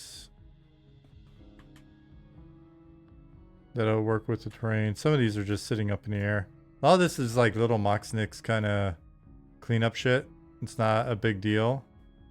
But again, a lot of you think I'm slow doing this stuff. I'm even slower doing like data work on stream. So figure every little thing that I can fix is one less thing that somebody else has to fix.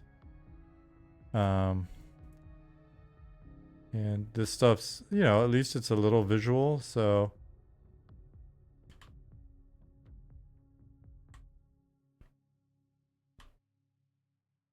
Okay, where are we at here?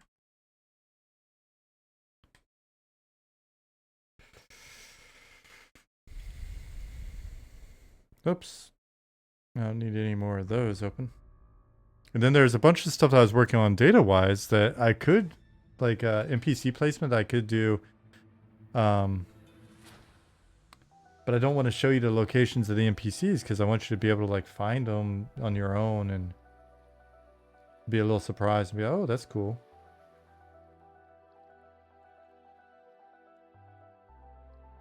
Nope, no spoilers. Like it really is fun for you guys to discover certain stuff. This mesh is like so simplified now that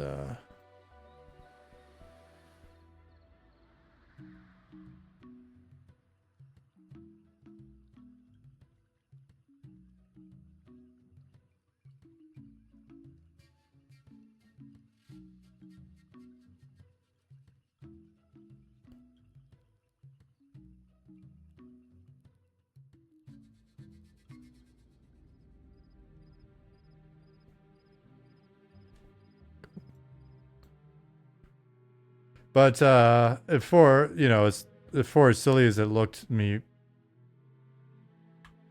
fumbling around trying to get refamiliarized with like how to just make shit move in Blender. I think it'll be really helpful though once I'm like comfortable in Blender again for trains and things, because what we can do is we can have an environment artist like Bjorn, you know, kick this off, or whoever, Bjorn or Chinny or Simon or Pattis, whomever, like get the base kind of like the bulk of the setup done. And then stuff that I was able to do was like come in, you know, come in over here and like really reshape in there so that I could prop it out. You know, before the last run, like come back through here and like just sort of shape some stuff out that I was like, you know, a little bit of work in the bay, but could do more. It's just where rather than have to try to convey that to an environment artist and they're spending time where they could do stuff that I just absolutely can't do. It's like wanted to get back to a point where I could grab the mesh as a like designer slash whatever capacity I'm acting in, and be able to like just quickly make some, you know, changes, shape some things, get things to where I'm happy with them. Like even if it's like little nitpicky things, like I'm not happy with that right there, I can come in and fix it really quick, right? It just saves me having to bug the guys. I thought I put some rocks down here. Okay, I did. And it allows me to just kind of get in and get like a little weird with, you know, even little things, right? Like it's a propping thing, but if I look at this, I'm kind of would rather it be a little bit more like this, aligned with the fence. Oops. So little nitpicky shit that I'd never want to bother like an environment artist with. So cool to see workflow with 3D assets like that. Edit and check results in Unity, more tangible than updating code. Haven't seen from this perspective. Yeah, this was, you know, I'd never worked with, obviously you can see, oops, never worked with Blender before this project. And folks on stream like taught me how to use Blender. Ali and people on stream like in the early days of the project were like, here's what you need to push. There's some gaps still there.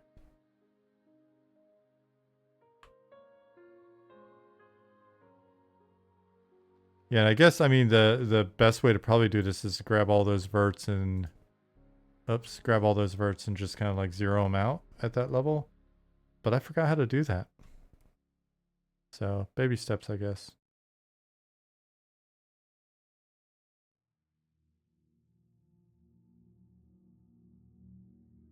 Z scale to 0, right? So if I grabbed, but if I using local, not view, local, not global.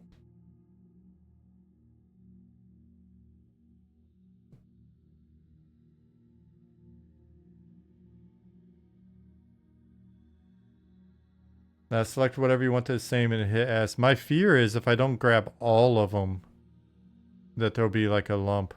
But maybe we should do that. Let's try it. Oops.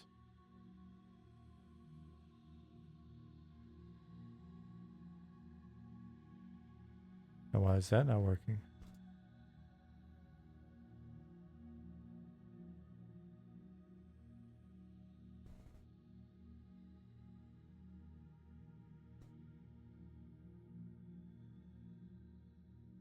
I think we may have to come back in and like put a little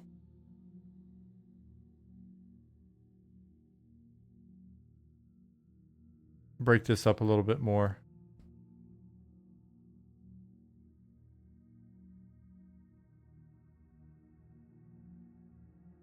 If you want to flatten the hill out, best thing to do is go into faces mode and edit faces. You want to scale it down. But whether I'm in faces or grabbing verts, like if I switch over.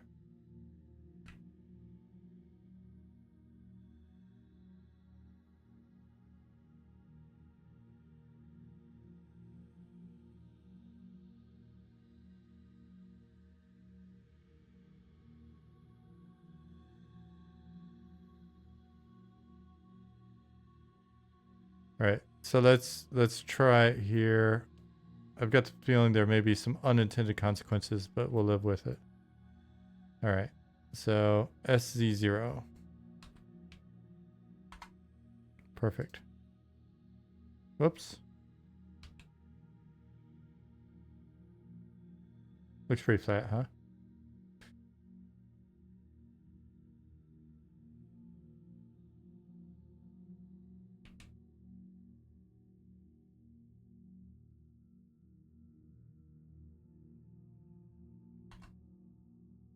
Okay, thank you. Let's see what happens.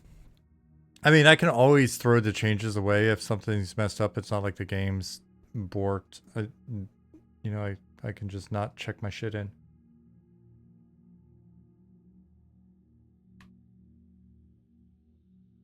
Like everything, watch, everything's floating. Some stuff's floating, but we can fix that really quickly. I appreciate it. These guys were floating already. That's not an us problem.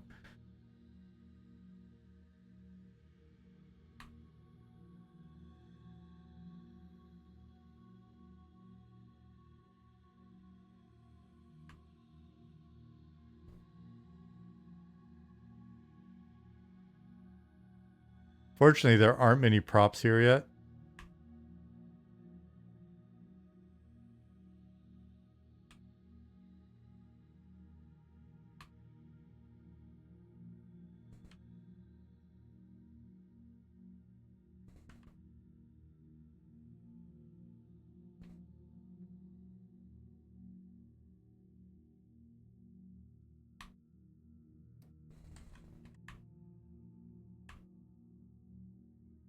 Rundling said, take your anti-gnome agenda out of here. Who was saying it? Tupac? Yeah, we've got to tolerate some of those haters.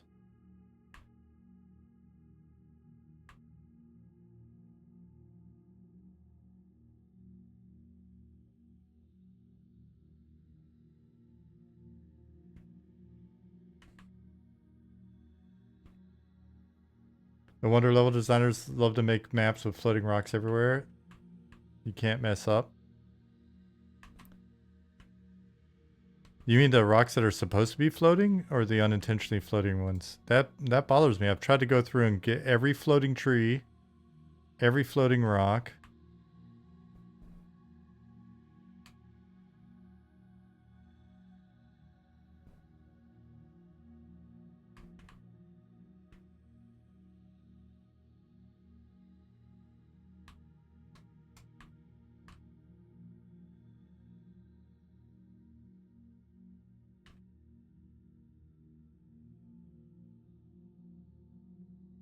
It finally has a floor. This is the first time I've seen the floor in here. Nice.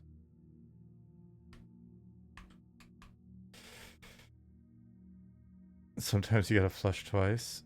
These textures look nicer than a desert city I played the last test a few weeks ago. Looks higher detailed. Yeah, the desert city is in progress. These are new textures. We're playing with so we've done shaded dunes. Bjorn's working on Night Harbor right now, that's the desert city. And Goblin and Bjorn are basically tag teaming that stuff to get textures updated.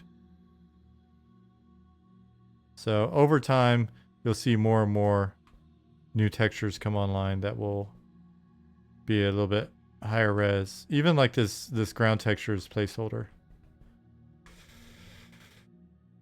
So that's our plan. I don't know how much is going to be done by the playtest, but we're hoping for a fair amount of it.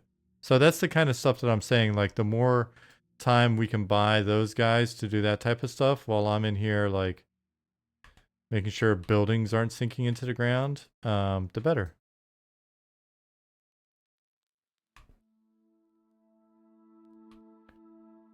And then I get to play like zone dress up, right? Like I'll have you know, I made these farms. Aren't these farms cute?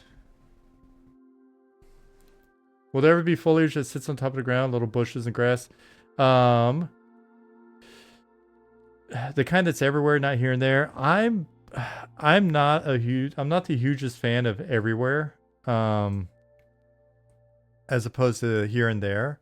But I could absolutely personally be convinced if the guys like show off some everywhere grass that just looks nice. The problem I have with a lot of the grass that shows up everywhere type stuff is I hate when things look like it's just generated by the engine.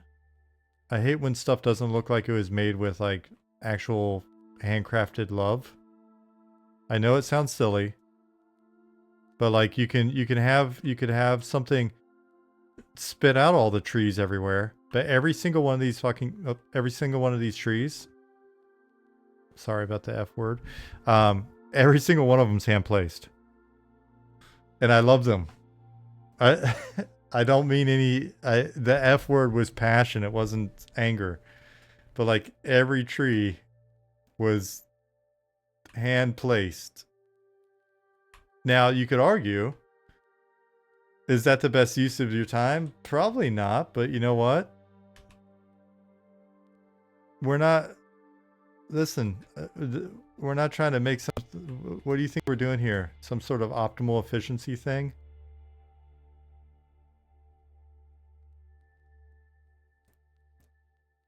Oh, it's not just the trees. It's the trees, it's the rocks. It's the cabbages.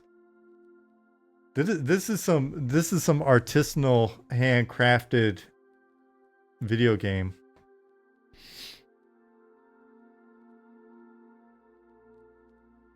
And we're still deciding what type of trees to put. That's the sad part. All these trees are probably going to be replaced by like a new design. And then they're all going to have to be touched again. And I'm gonna wake up early in the morning with a nice what is English? Hot cup of coffee, and like sit down and turn on some music and just start touching trees.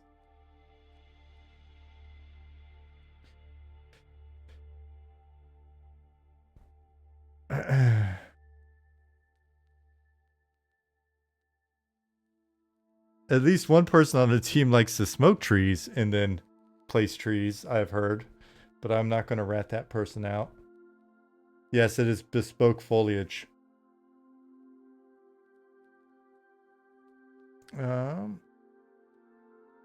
Never heard such language. I'm sorry, Quatos.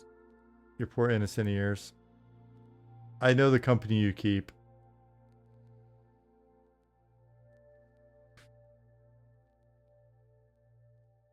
You work on video games. What do? I touch trees. I touch trees and punch grass. I go outside and punch grass.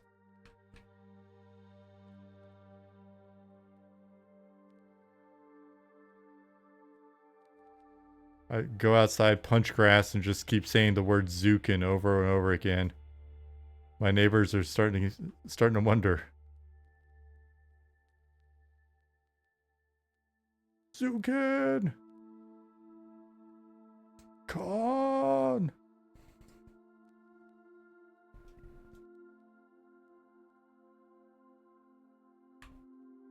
Will there be doors? There will be doors eventually.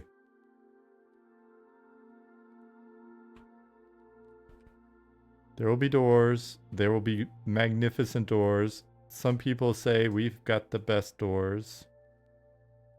I don't say that. That would make a great stream. Make a great stream starting screen for me if you could record that next time. I will do it just for you, Zukin.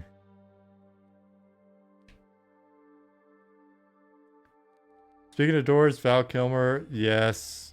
Rip. Dude, it is a bummer. Definite legend, underrated legend of a man.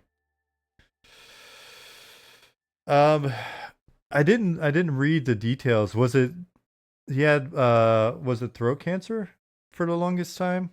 Was that ultimately what did it?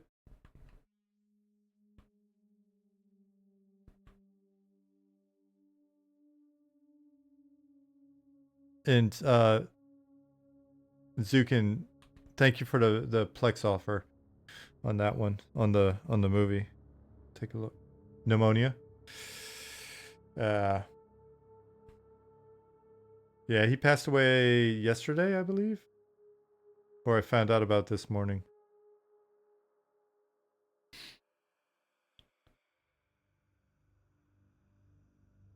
Yeah, pneumonia is it gets you, but it's typically something that's got you that's got you in that state before the pneumonia, right?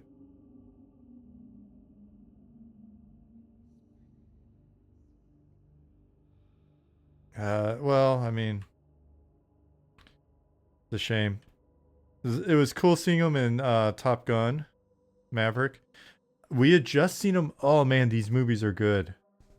In his honor, if you have not seen it, I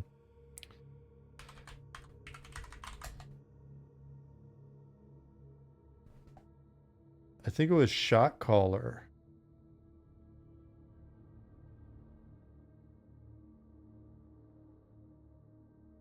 No, it was the one before Shot Caller. It was same director, Felon. Have you guys seen these movies?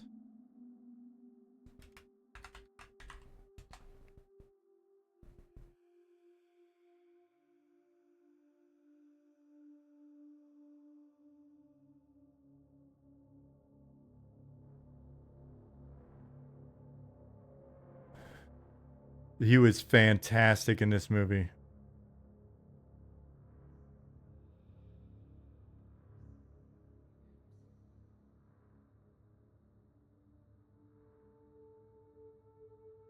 So, Felon and Shot Caller. So we only had access to Shot Caller first.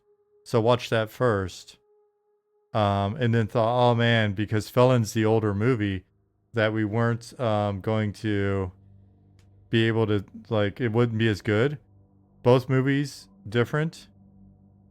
Both movies excellent. If you like brutal prison sort of brutal prison movies, awesome. Yeah, Jamie Lannister's in Shot Caller, and then Val Kilmer and Stephen Dorff are in Felon, and they're fantastic. Any artistic frontal nudity? I can't remember. I think there might have been a little. I mean, it's a male prison in both cases.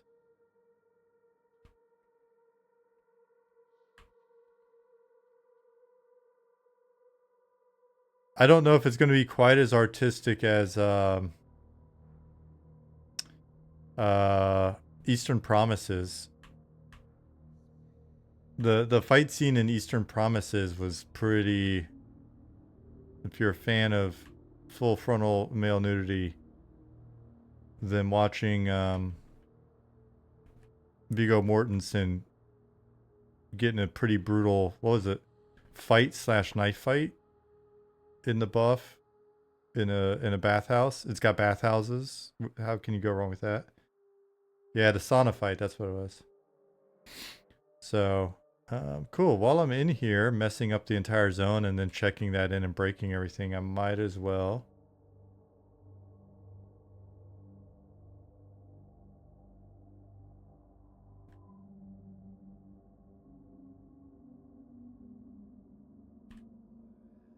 Oh, there was that one piece that was bothering me.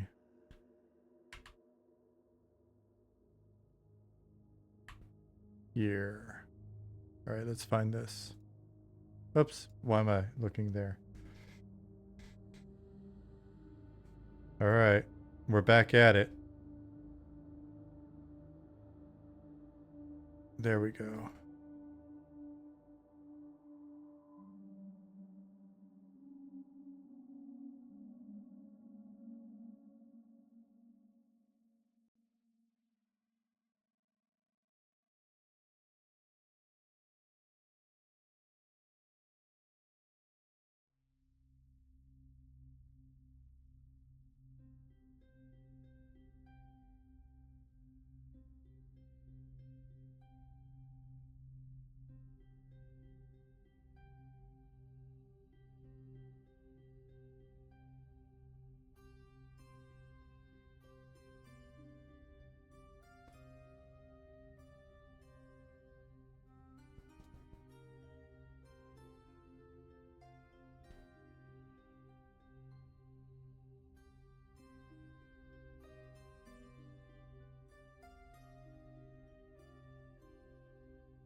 I'm almost like, face, why do you exist? Why does this face even exist?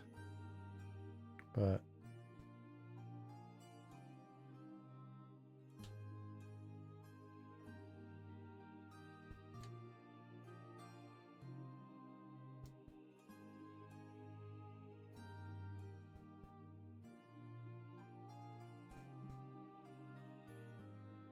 yeah, it's just kind of an awkward face. Almost feels like it could just be replaced, right? Press the period. That happens when I press the period.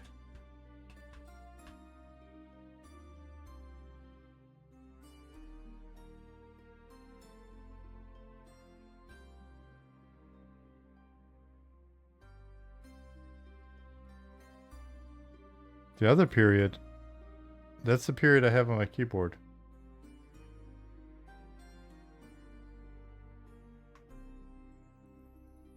Oh, on the numpad. You guys, you gotta specify. You can't just say the period. You gotta say numpad period. Acting like that's my fault. Not a bad question to ask. I sometimes question certain edges. Yeah, I mean, so...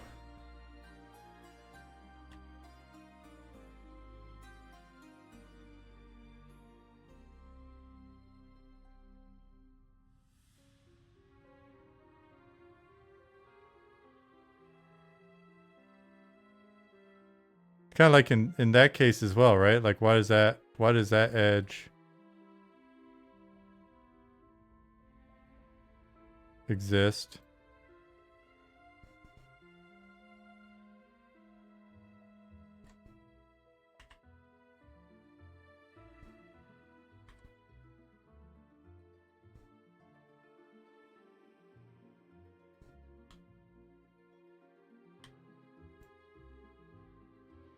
That'd be fine. See, I'm starting to get my groove back a little bit. Thank you for the numpad thing, though. That's helpful.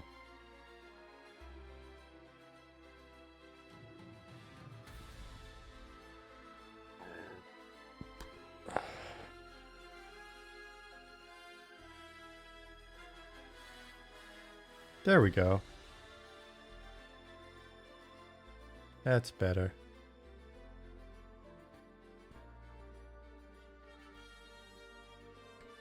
Do you like these trees? They were hand placed with care. Look, none of them are floating.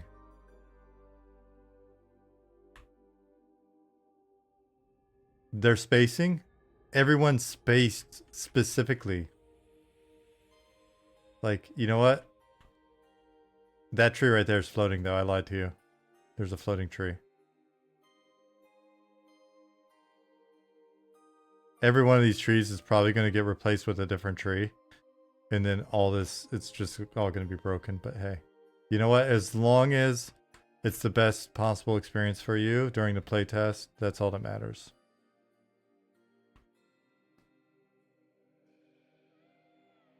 You see this area under here? I flattened it out just for you. Well, I don't know why that volume's so high. So that we could hide something under there for you. What's going on with that volume?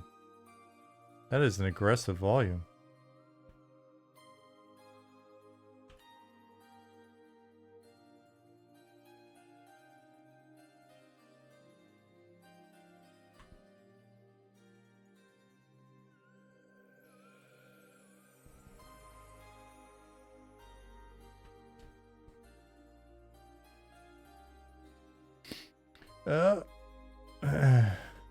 Todd says, my official review when the game officially launches: imminent, instant classic MMO, robust class, race roster, original soundtrack, low hanging fruit. Most importantly, not a single floating tree. Exactly. Zukin said, we'll rename the game to Trees and Torches. The acronym will be TNT, and that's the bomb. I like it. The Piranha volume. I'll have to ask. Maybe that's what Bjorn was doing. Selecting volumes.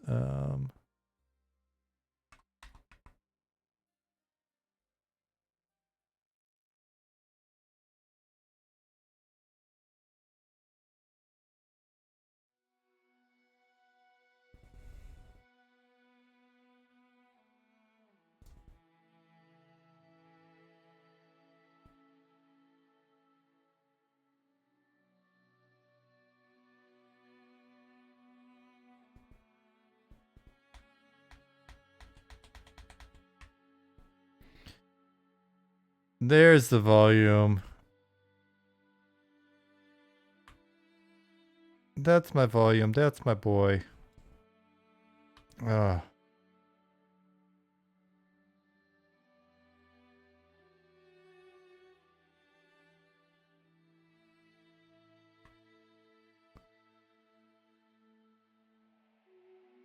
Got the feeling that these volumes are going to need some love. I think the problem here is that the water's on a slope.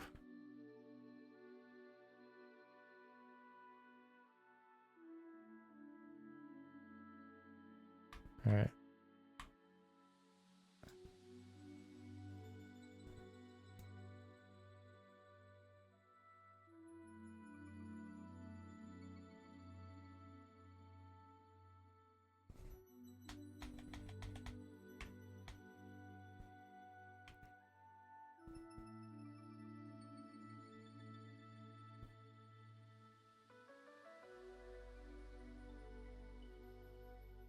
Yeah, we'll have to work on this.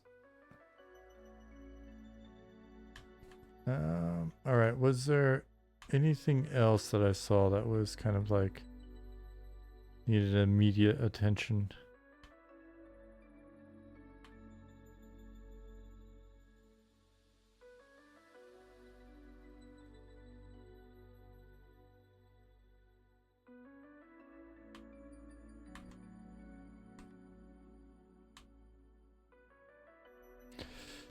Sorry, I've been ignoring chat as well.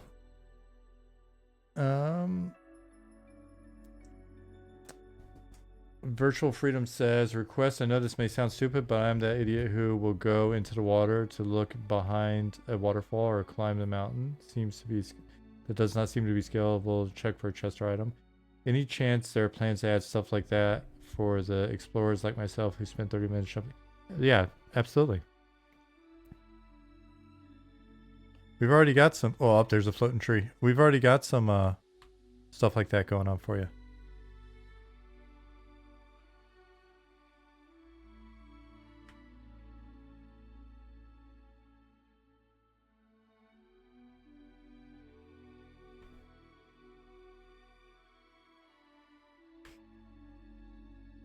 And you may go back there and find that the you know, the thing hidden behind a waterfall, you know, seems like there's nothing there or whatever. And that may be one of those instances where you need to come back when you've got certain items with you, or it's a certain time of day, or... Yeah, what if instead of finding a cool chest, you find an entire mini dungeon? We've got that going on as well. It's a very good point, Ginny.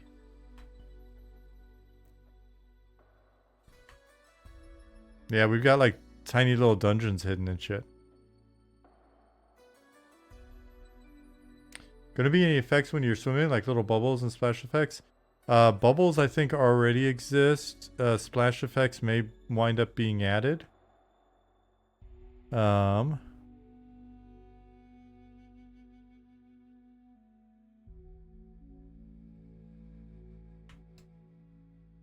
Stay tuned on that front.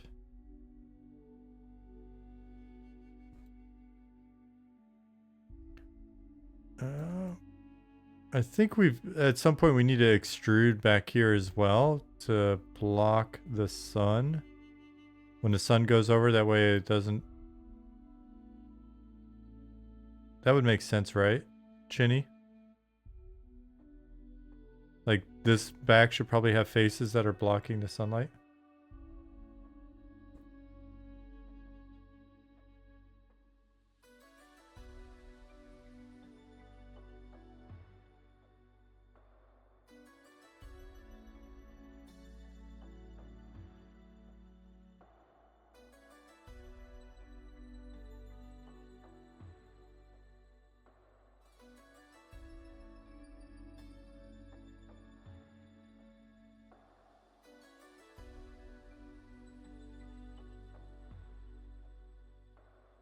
Not sure if necessary. Okay. Then maybe it's not necessary. I'll leave it. Ah, yeah, this is what's going on.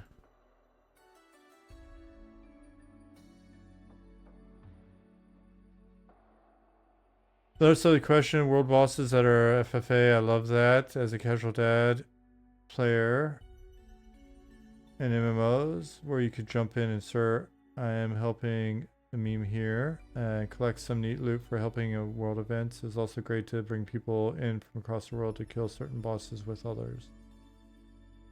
No FTE, no guild only, just open world casual boss kills. I think we'll have just sort of random open world mobs running around. And then, you know, whether or not that's something you and a collection of others, or if guilds get there first. I think that's just going to be specific to the specific spawn and then the occasion, I guess. Probably didn't say that right, but hopefully you know what I mean.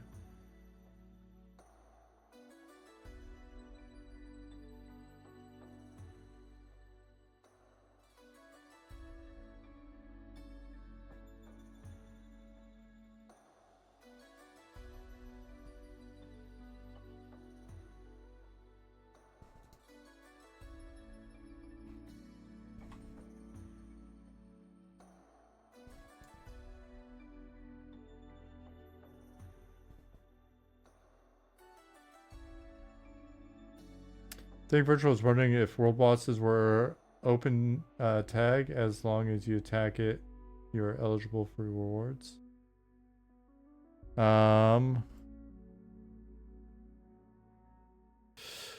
So I don't want to misspeak here. My assumption is that there will be open non-FTE world bosses.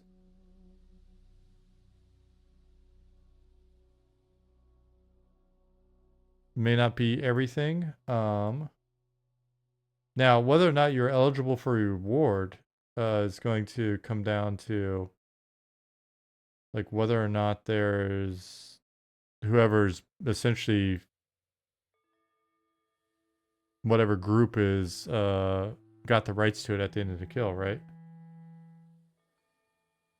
And maybe I'm misspeaking here. I'm old and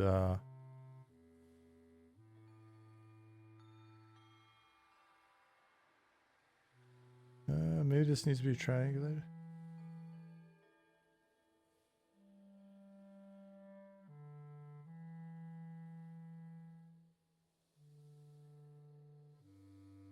Oops.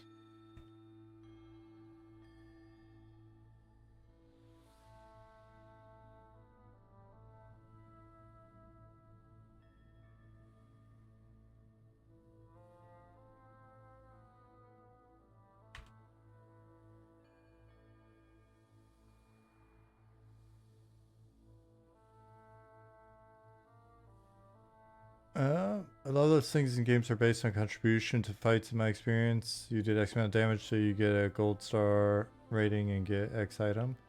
Yeah, there's no plans for like everybody that like plays along gets a reward.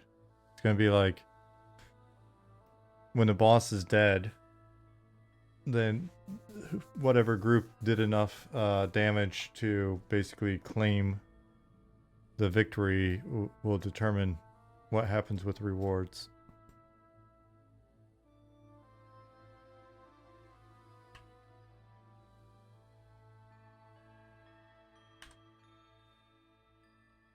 Oops.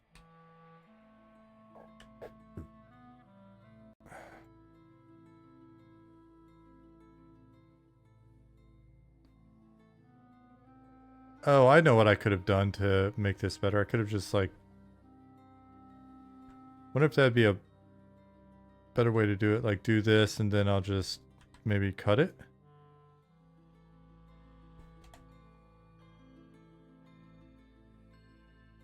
Oops.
Um...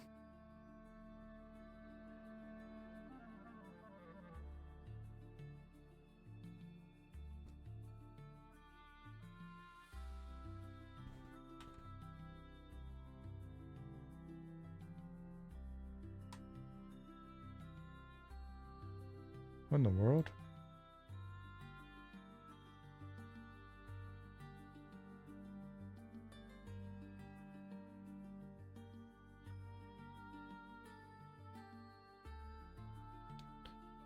There's probably some rule I'm not aware of that's dictating why this won't do that.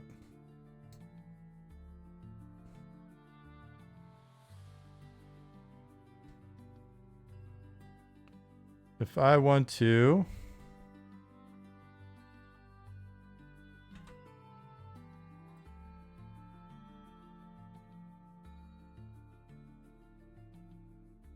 Where is that going? Why is that being so crazy?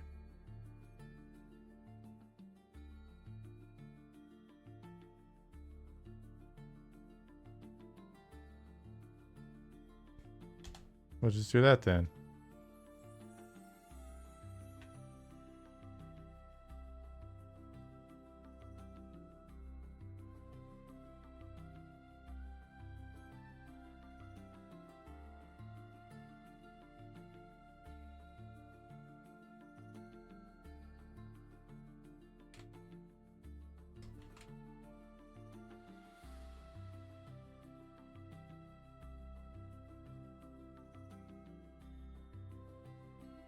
I think I made that better. I don't know. Butthole Baron says, man, there was a time in EQ where loot rights were determined by a single person's damage contribution instead of the group's. Fucking wizards and Kazakh were a menace. Butthole Baron. You've got a fun name. That's just a silly name.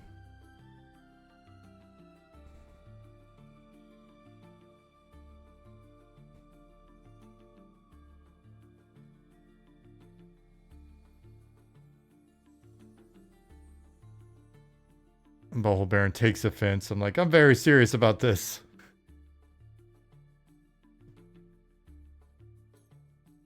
Is my name a game to you?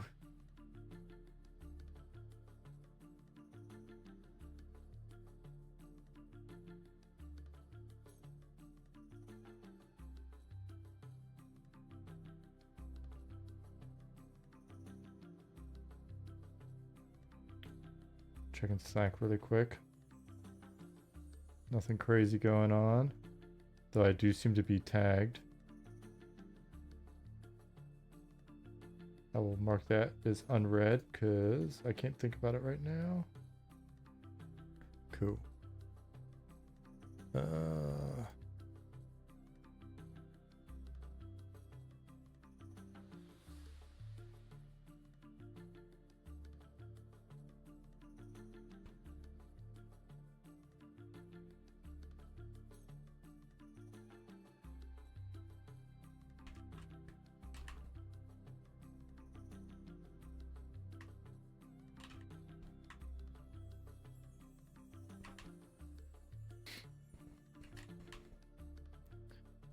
Yeah, depending on how much of a, like how big of a change it winds up being once there's, once we get the final trees in.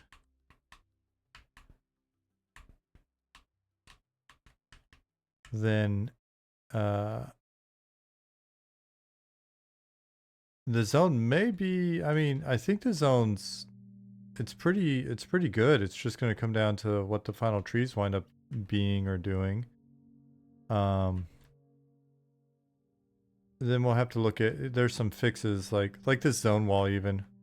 Don't run up here because if you run up and over it, then you may fall off. So when you're in a playtest, don't do that. So, you know, there's definitely some little stuff. There's a lot of props that still need to be made and kind of go in and things like that. But overall, it's come along fairly well.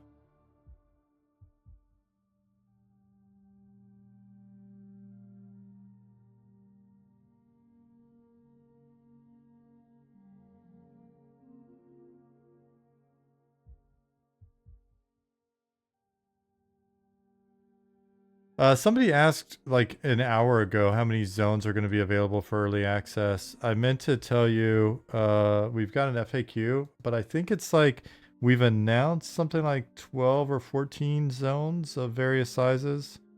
But there may be more than that. We'll see. But the hope is just it would be nice to be able to go into early access with our full list of zones that we announced and have the first big sort of update, module 1, ready to go. So. These zones are like average of 3 EQ zones too. Yeah, I mean, some of them are really, you know, robust in terms of the amount of content they have. But still, I mean, at the end of the day, we know that you guys are going to be getting a lot of desert and a little bit of green, and that's not the same as getting like, so, you know, we understand.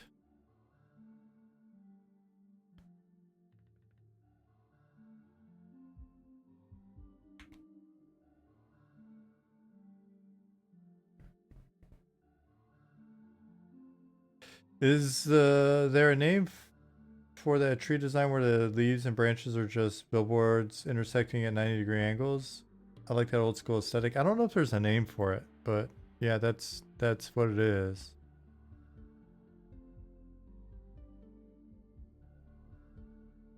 Oh, did I focus on that instead of this guy over here? I see what's going on.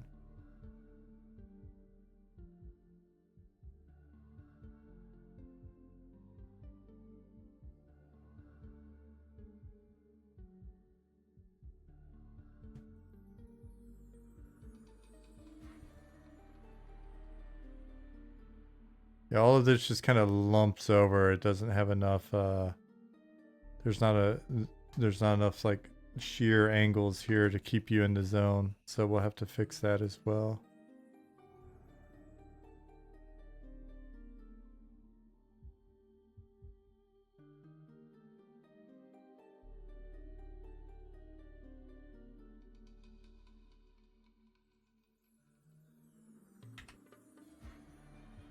Oops.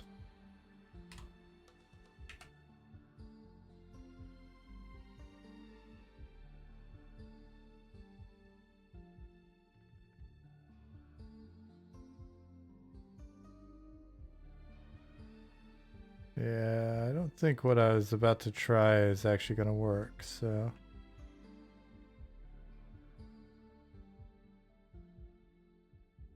Let's try again over here.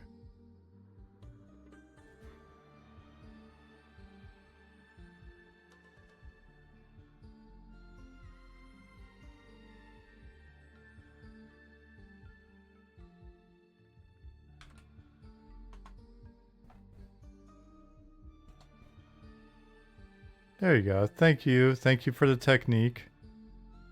That's going to prove very helpful.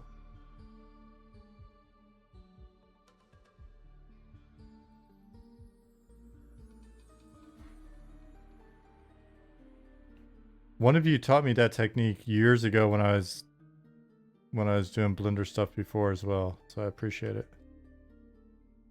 Let me give it a little variation. It's just there's a trench there, and I was like, why is that trench there? I don't want that trench there.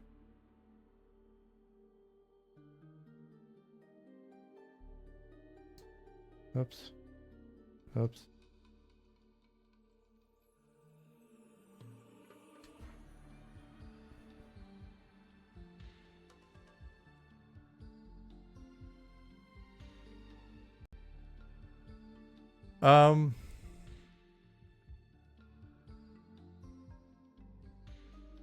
Jazzman says, haven't had a chance to watch in a while, so apologies if it's been discussed. Our Q2 beta is going to be open to Discord group, or would be more limited? I'm not 100% sure how we're going to wind up doing it. So got some ideas, but it's something we really just need to discuss with the guys.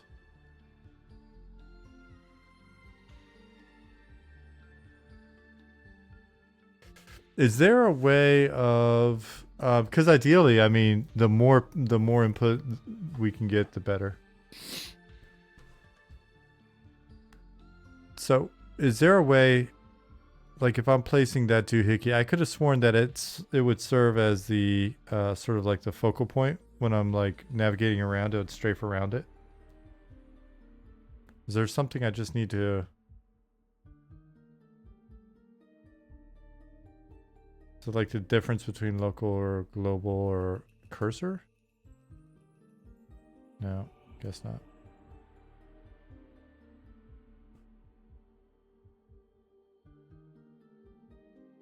Because that's how I was moving around the world before.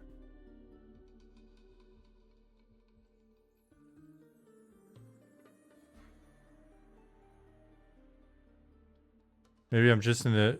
Oh, maybe I'm just in the wrong view? No.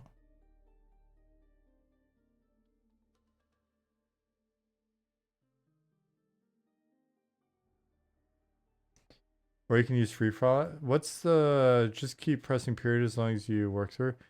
I forget what's free fly, the shortcut for it. You can right click and set origin to cursor and then press 0 on the numpad to center it.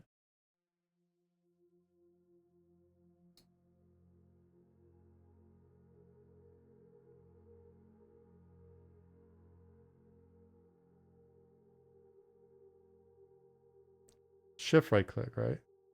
So shift plus tilde.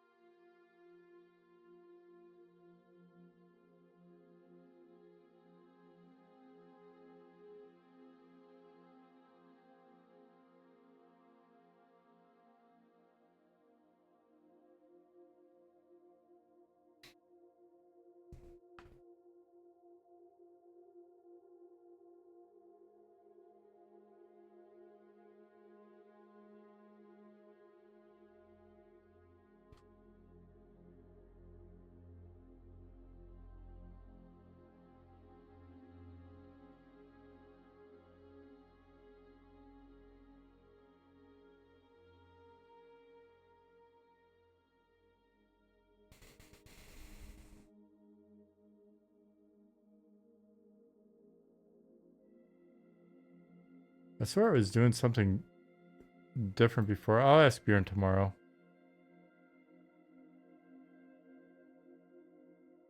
He'll remember what he told me to do. Oops.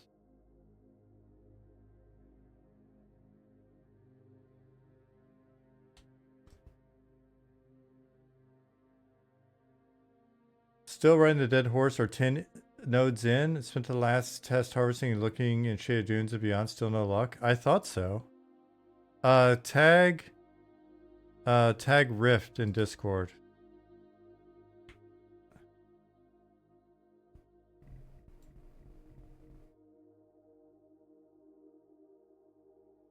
So you see how it's anchoring around the selected vert? Well, actually, I guess it's just anchoring around in general. Yeah.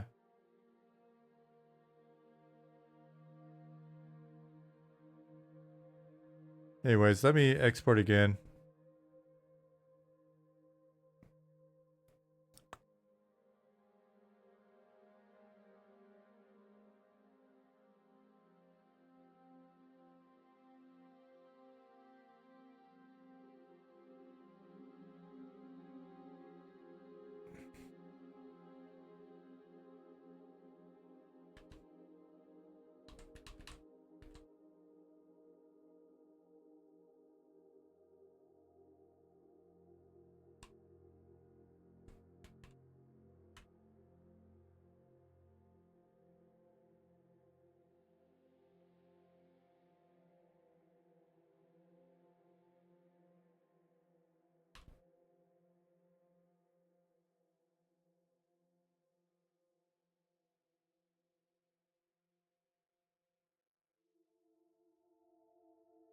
Cool.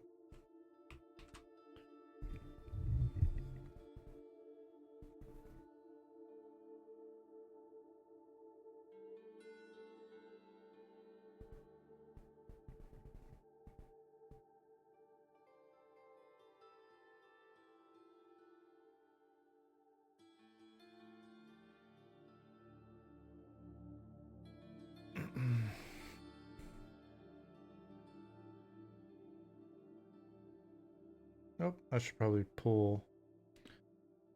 Maybe I'll be able to get in without pulling.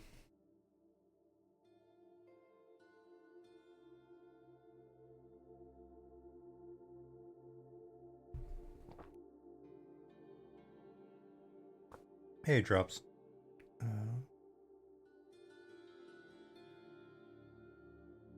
Maybe.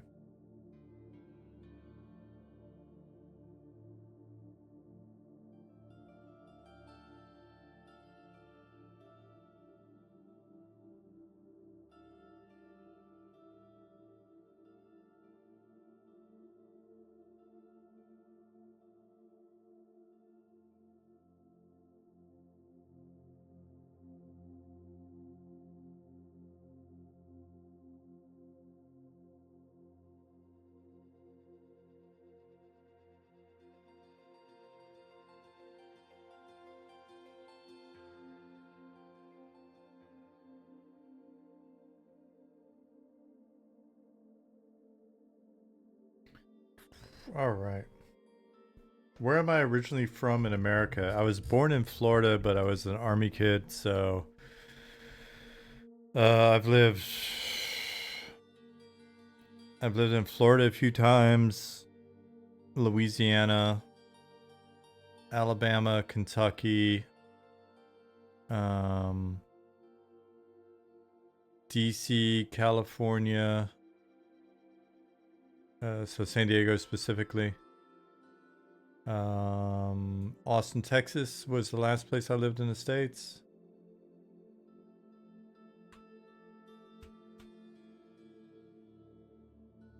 Secret Gnome entrance.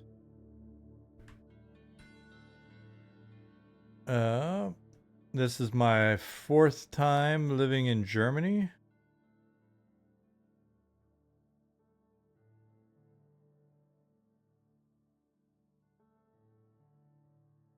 And I've lived in Sweden and Panama. I think that covers all of them.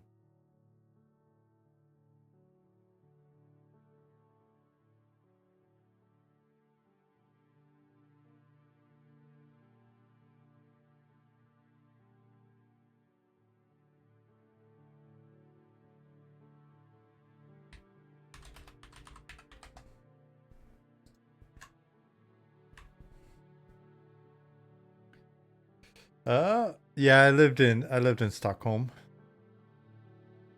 Was in Stockholm for a couple years. 3 years?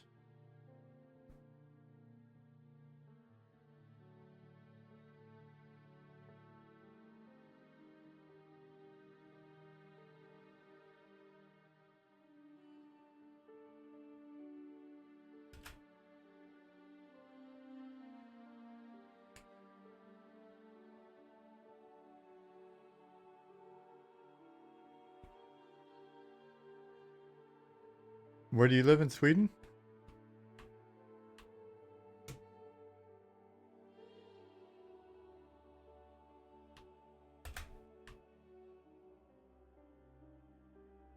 Where was Star Stable located? It was in Stockholm.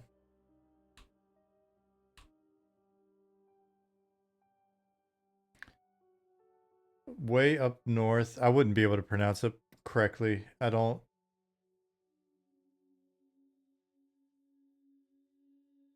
Jag talar inte svenska.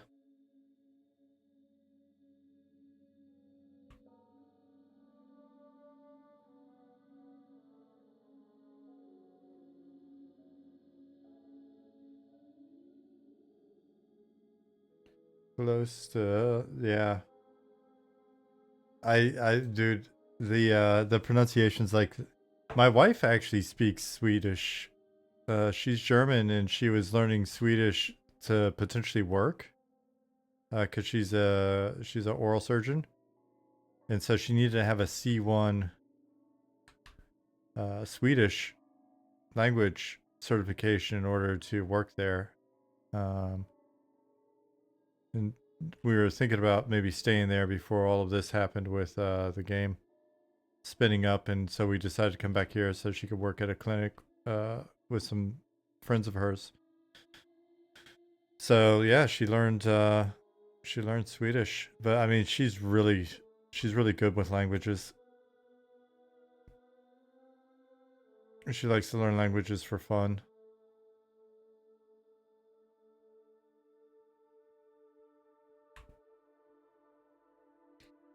Oh man, I'm sitting here, posture shit again.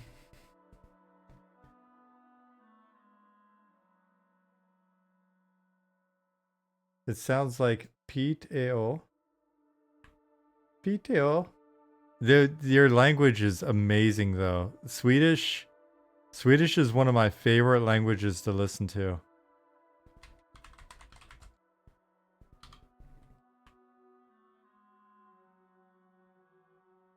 Because I had this like learning when I first got there. When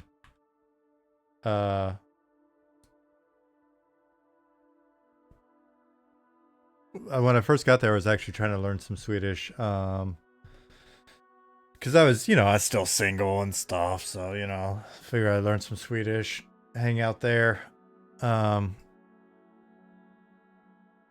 But ultimately, my love for Germany and a German woman was too strong. So I've worked on my German. But yeah, so was looking at learning some Swedish, and the instructor said if you ever feel like you're over pronouncing, if you're going too hard on the Swedish pronunciation, you probably still have not gone hard enough.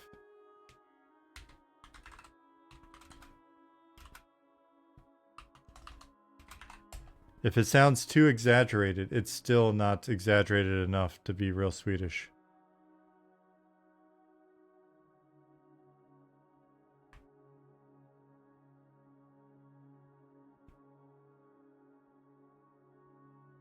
It was fun. It was great. My coworkers at the company I was at, they would start talking in Swedish and they would get really excited about stuff.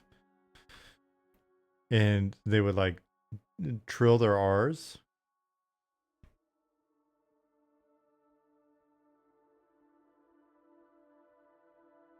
Like they would get really, it was like listening to elves fight.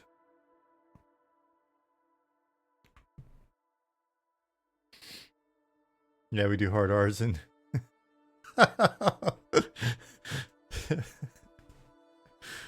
You pronounce your R's very hard in Swedish is the best way to say that if you're speaking with Americans. You don't you'll get an occasional lull face or something if you drop that phrase on the internet. So just be careful. Be careful with that one. Be careful with that one. Can you say a Swedish sentence for us, please? Drops is like, I've been on the internet long enough. I realize the error of my ways.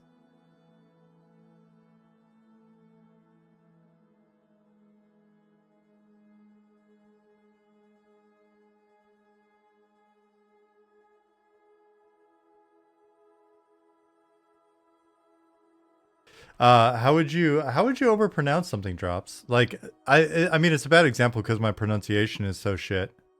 But oh, gotta fix that right there. Floating trees. So like where I said yog, so it's yog, I, right? Prata. Is it prata or prata? Inte svenska. So I don't speak Swedish, I think is what I'm trying to say, right? Not farta. Jag pratar inte svenska, right? That's correct. But you guys would actually pronounce it like you would get crazier with the pronunciation than that, right? Like it would it be weird to be even more exaggerated in the pronunciation?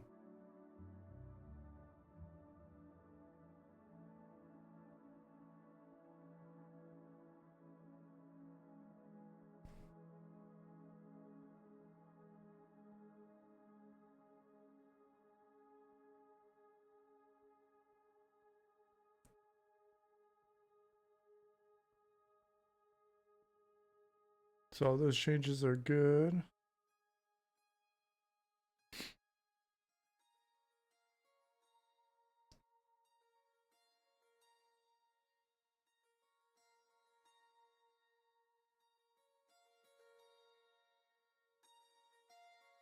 Grab those guys, maybe throw another thing back there and then call it a night with that, I guess. Maybe check my shit in.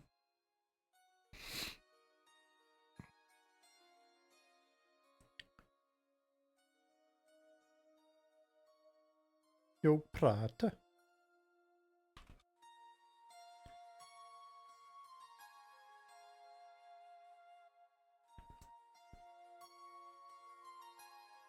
Are there plans for some camps, dungeons, locations players can get to by doing some platforming, jumping puzzles? Maybe have Snowfall to reach? Eventually.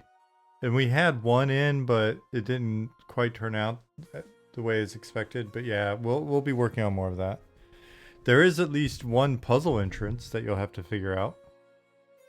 Like puzzle entrance. So that's kind of cool.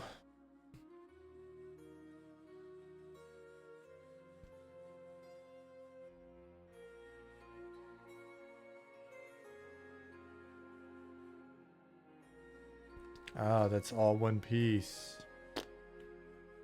Okay. Darn.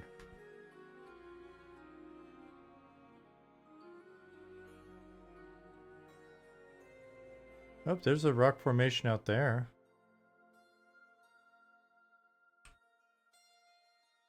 It's kind of the same shape. Let's just dupe it real quick and see what we can do. How about elevators, moving stuff? Yep, we got that.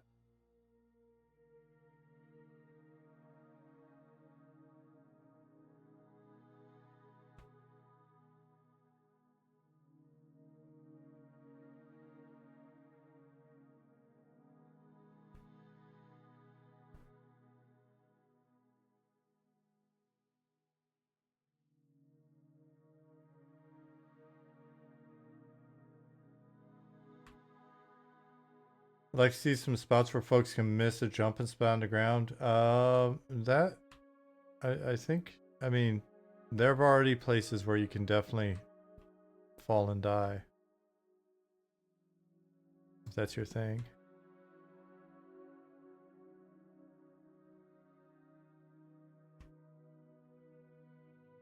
New achievement.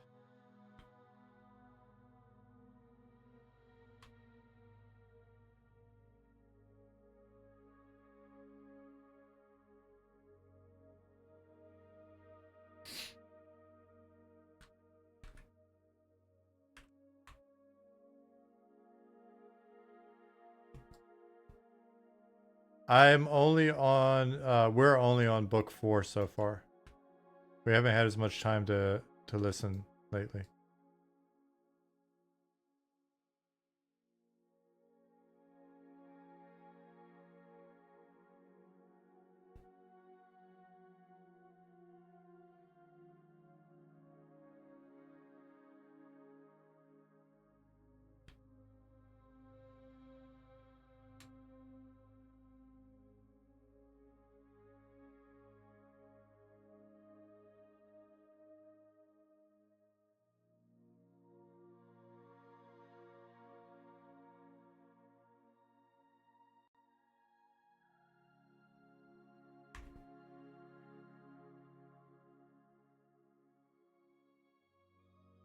All that right there is just placeholder for sure. We'll get all that changed over time.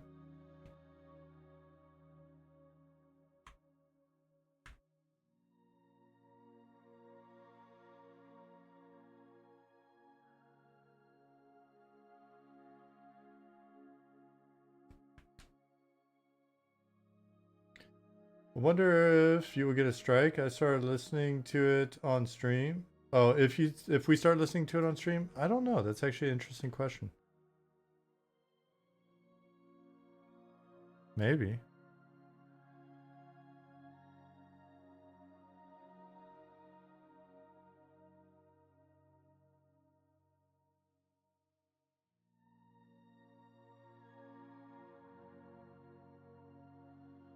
New achievement. You've gotten a Twitch strike. Dungeon Crawler Carl is the book drops. It's this book series. It's fantastic.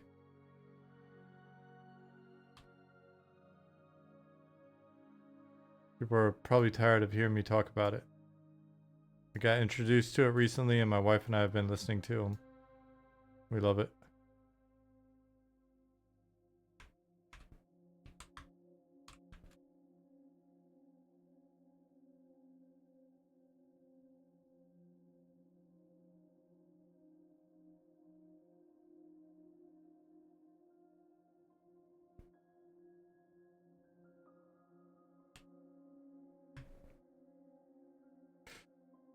Volnasar, thank you for the follow.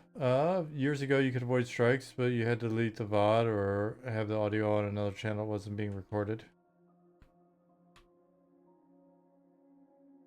Is it just automatic now?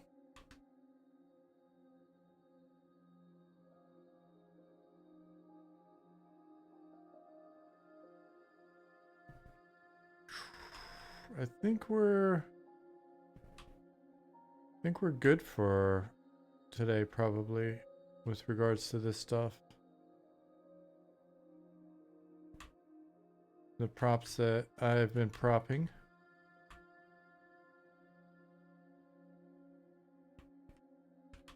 Add some mobile styling so you can more easily check petitions and bug reports on a toilet. Nice.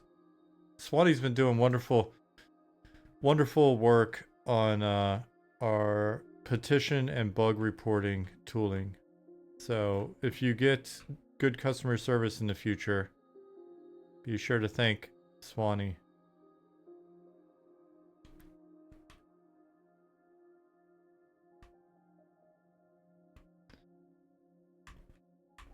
It might not seem like the most exciting thing, but it really is. It's a big deal. I'll get with Bjorn on the roads and these volumes and other stuff in the next couple of days.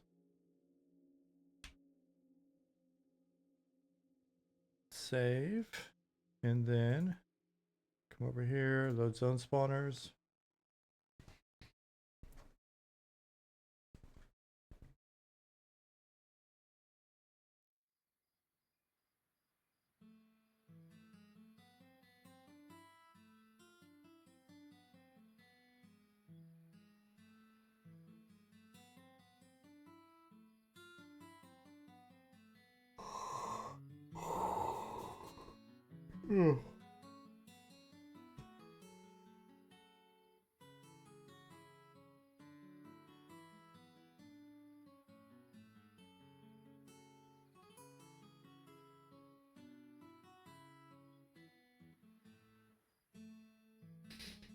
Zerks, thanks for the follow.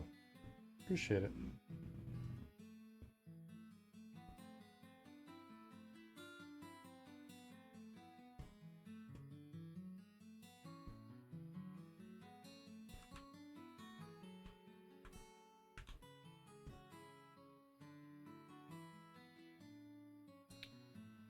Do you mind if I ask what we are looking at currently? It looks gorgeous.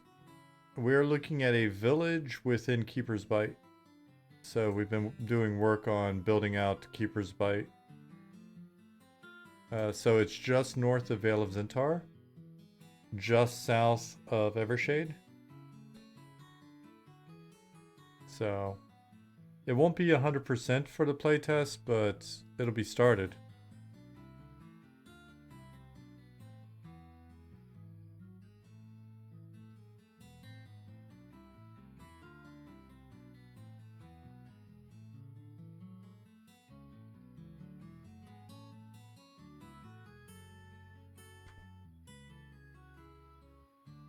These, yeah, actually, I'm probably not going to screw with these.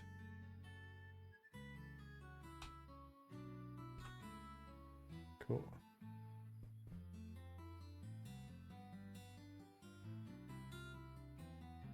Let's go to Red Mantles.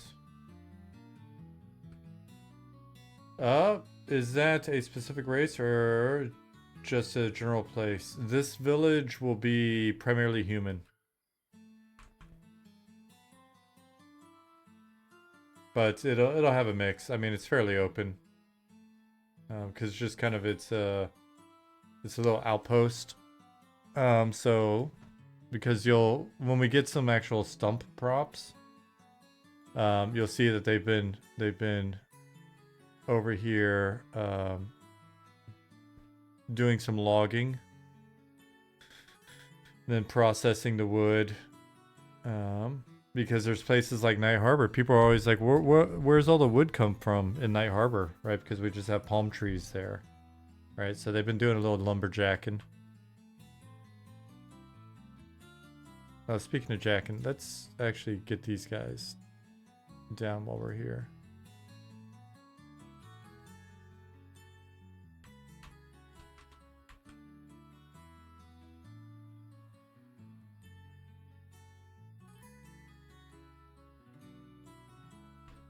Surely the Wood Elves wouldn't mind. So they've got to deal with the Wood Elves, right? Like, basically, keep it out here.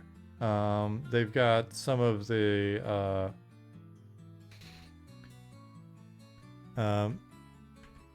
keepers are out here, like rangers, just kind of watching the area for poachers and making sure these guys are honoring their deal and stuff like that. So Shaded Dunes, the only zone that's considered done in the near term. Flintlock Pixel, first of all, I mentioned when I came in. Thanks for the follow. I liked your name, so I was like, oh, I guess they followed yesterday. So anyways, howdy. Yeah, I mean, Shaded Dunes is the closest to done. What if they had caravans of wood actually heading to Night Harbor and back? Yep. We want to see if we can get the whole caravan thing working.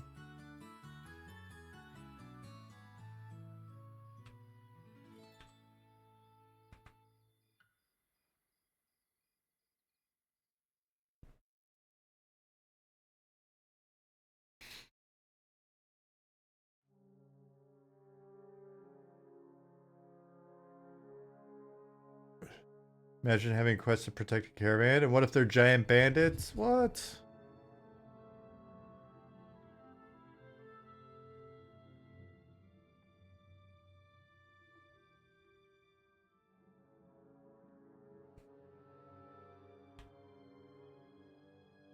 They're orcs too, you're right.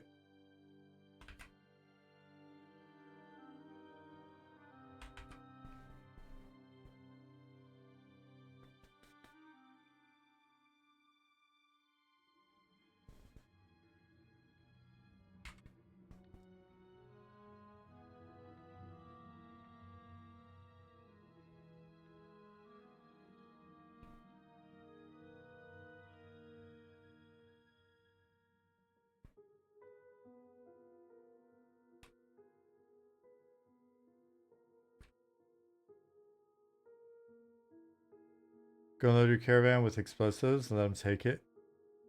That'd be very sneaky. Pad the caravan supplies with gnomes? It'll just make the value go up.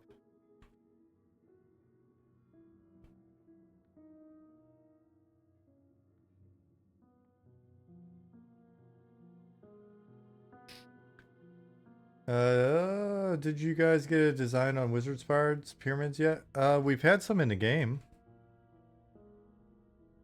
Why, did you hear they're going to be redesigned or something?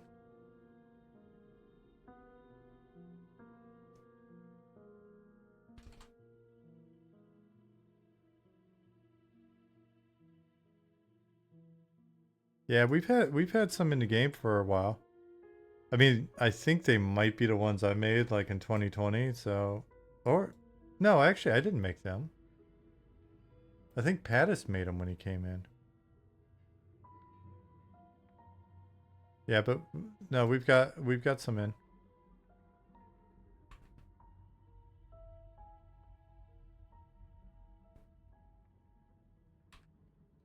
Scruffy knows too much. Get the unmarked band. The black hood. Bag them.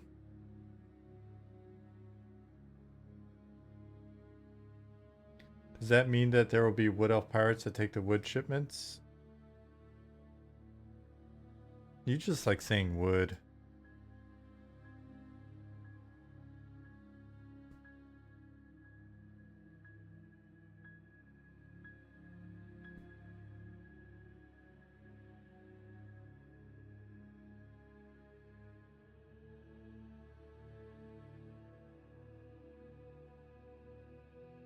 What are we gonna do with Scruffy? Nothing nice.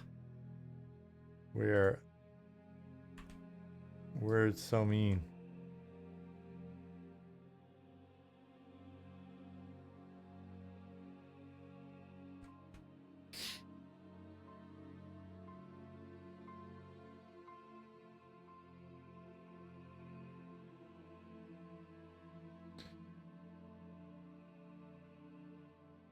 What does a wood elf pirate say?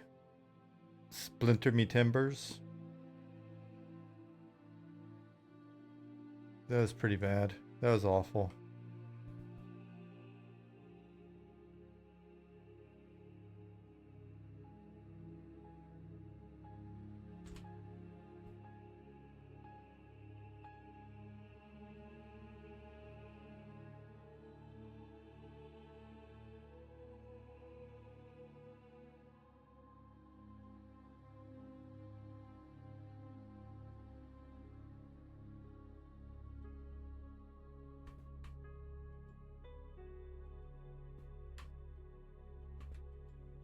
Humans build bonfires and elves build small fires with sticks because we all like to gather around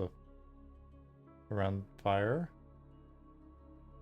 Explain that one to me. I'm good at making jokes. I'm not good at understanding them. Clearly, I'm good at making jokes.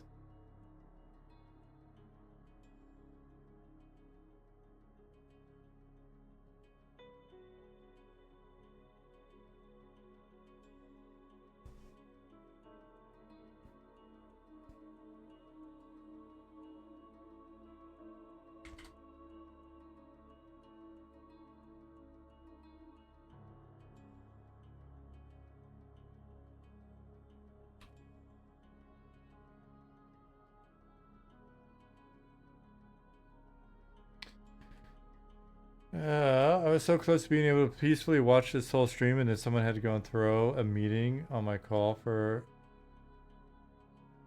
in 15 minutes. Well, I mean, I'm almost done here, so it's not a... You're not going to miss anything.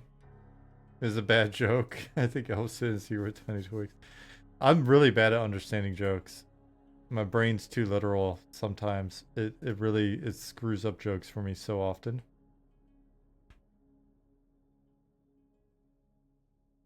Five-year-old is at some kid CrossFit thing, and my wife is texting me that he's too athletic for the class. Your kid is... Dude, your kid looks really old for his age. And not just because you let him smoke and drink beer.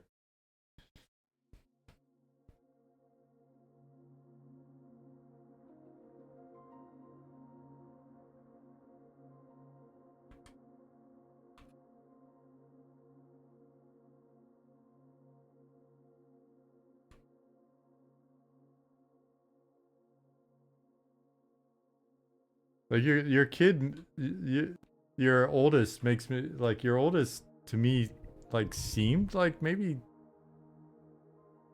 7 or something, 7, 8 kind of feeling, kind of seemed like that to me.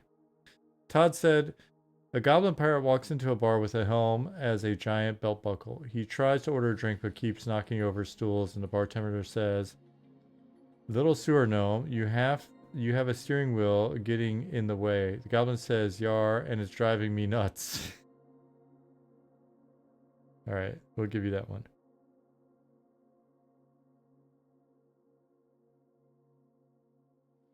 Yeah, he's the size of the 7-ish-year-old. See, I'm for not having a kid, I'm a good kid guesser, I guess.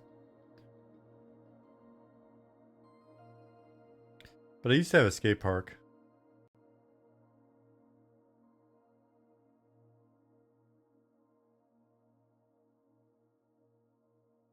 Because he's what, 4 or 5, you said?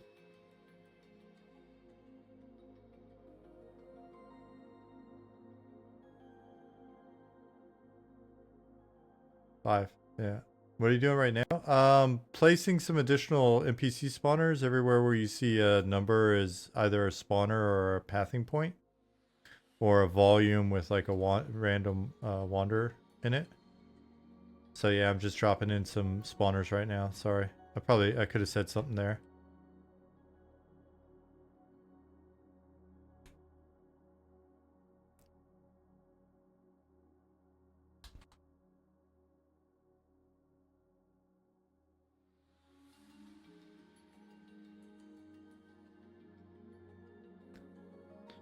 It's relaxing to watch me work. I appreciate that. It's relaxing to work when I'm not on stream. When I'm on stream, I'm like, oh shit, I'm supposed to be looking at chat. I'm supposed to be answering questions. Good question. How many NPCs do you have in the world right now? Must be becoming quite large. It's honestly, it's really hard to tell. Let me see. What'd be the easiest way? I think I can tell you. Hold on. Give you a rough estimate.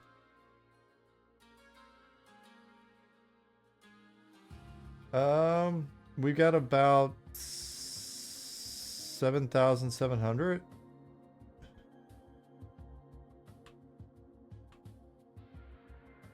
Well, no, that's highly inaccurate.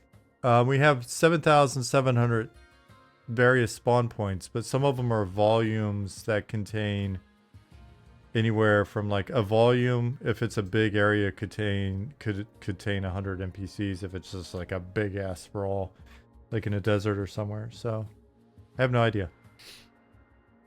Ton. Hey, Riviere. Excuse me.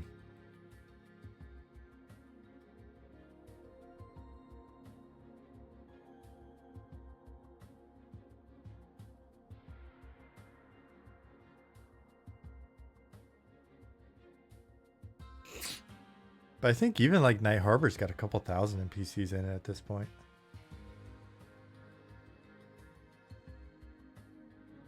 Tony said last week Jen sent me a video of some bars they were having the kids bear crawl across, and he just walked right across. After some other kid struggled not to fall while going across, he got sent back to bear crawl. It's funny.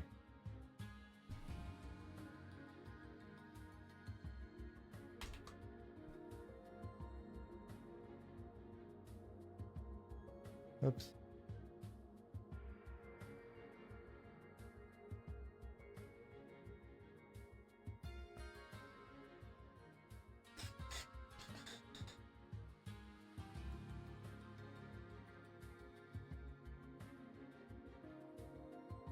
Is one server running all zones, or are you using several servers for the same world? Grimday, that's honestly, I don't know. I would typically assume that we'd have multiple servers, technically speaking, but I'm not the tech guy.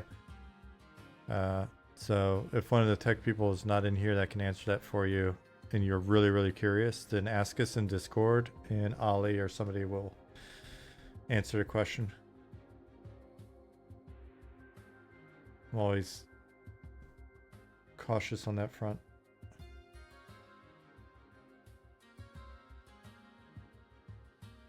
I hate to BS you. Bunny said eventually multiple servers, but most of the time it's just one with playtest. I'm not the server guy, but I've chatted with Ali about it. Definitely hit Ali up on Discord. There we go.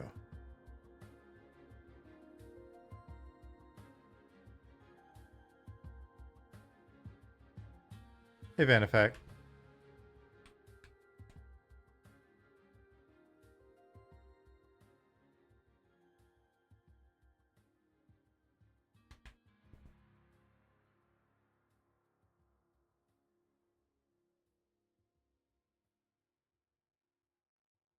Dong Flavorful. That is quite a name. Oh God, I can't believe I almost said what I almost said.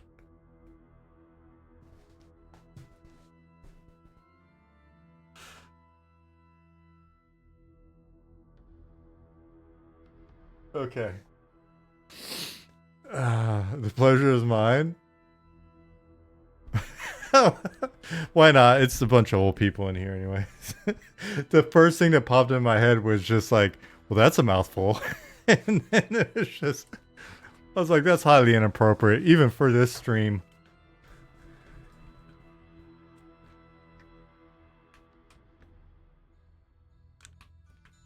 Again, we're making an adult game.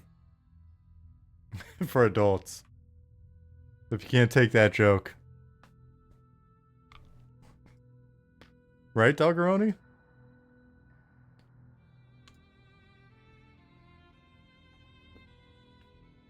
What's the point of making a boomer MMO if you can't have some mildly inappropriate comments during your workday?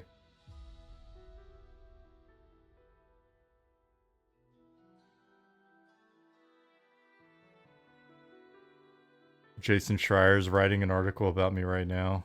Fuck. Morak. Oh, man.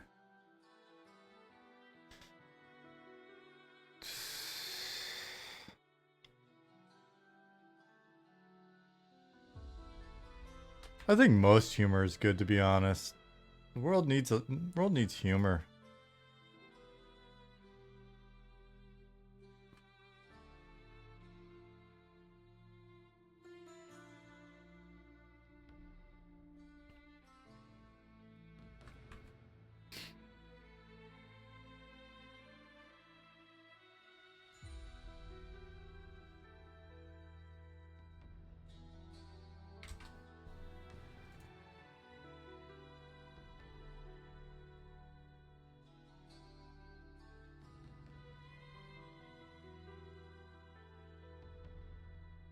Alrighty. Yeah, for those of you, like, I make assumptions on some of the stuff that I'm doing because we've been doing it on stream for so long, but if you're newer here or whatever, and you're just interested in how we do things, you know, the NPC behavior when they in our games relatively simple, and so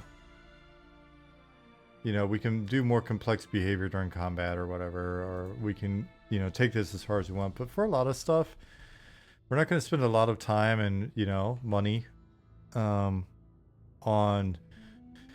doing super overly complicated stuff for the time being. A lot of times you just need a guard to be a guard, and you need a patrol to kind of patrol. And so the way it's set up is it's just like a really dead simple sort of like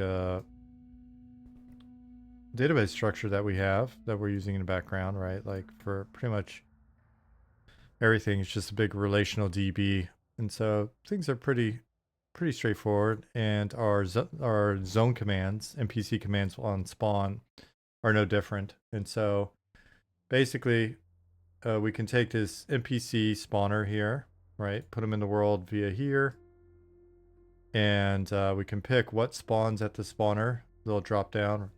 We can pick is it day, night, right? So do they have different things day, different things night? Do they just not spawn at night? Right, so I could say this guard's not here during the day, and I could make it a day-night with nothing on here, and then have him come at night. If I wanted to get really complicated, I could have him be at the tavern during the day, and then at night he'll come walk over here, come up here, blah blah blah. But for the most part, we keep it pretty simple, and we don't have random pauses yet. Just set ones. Random pauses and random sort of skipping through the command index is something that we probably have on a list of like things we would like to have. There's functionality that we don't have that we'd like to have, but it would definitely be useful. But for now, it's just set pauses. But random pauses would be nice, right? So maybe we just add it in here with a little range. So time 25. Now we have random pauses on wanders, right? So if we come over here, I'll show you real quick since you're asking. If we come over here to this wander volume, we got wander and volume. There's a pause chance, there's a pause duration, there's pause variance. And so there's a 30% chance that the mob, when it gets to its destination, so it's going to pick a random point within this volume. Right, so it's here right now, and it's going to go randomly, I want to be over here. Cool, and it's just going to walk over there. Now, we can set a maximum distance so that it's not way over there if we want. So it does little baby steps. And so what it'll do is when it gets to that other point, it'll roll.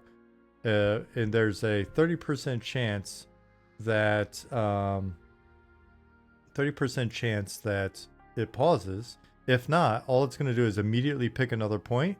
It's going to get there and it's going to turn and go to the next point. But if it hits the 30% chance, then it's going to calculate its pause duration. So in this case, it's going to be 10 seconds plus or minus 8 seconds. So this mob will pause anywhere from 2 to 18 seconds. And then it'll go to its next path. Now on pause, we could click this and we could add another command down here, right? So we could put a go to here. And some of the spawners that I've got in some other areas do this a little bit, right? So you could be wandering. Imagine this is a big room and this is a door.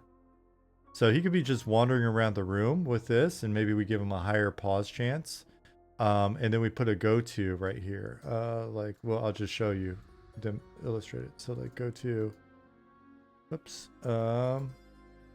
here, right? And so we'll delete this afterwards.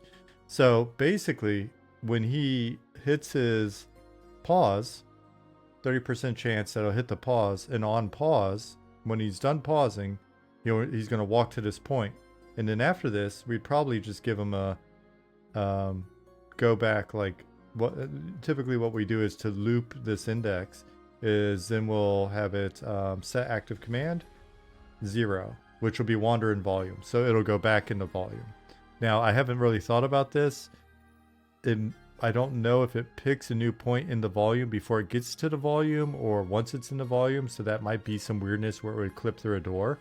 So in order to have this look best, if this was a doorway, what you'd want to do is maybe give him another go-to back into the room and then set active command 0, right? So it's that kind of thing. And then we'll fix this.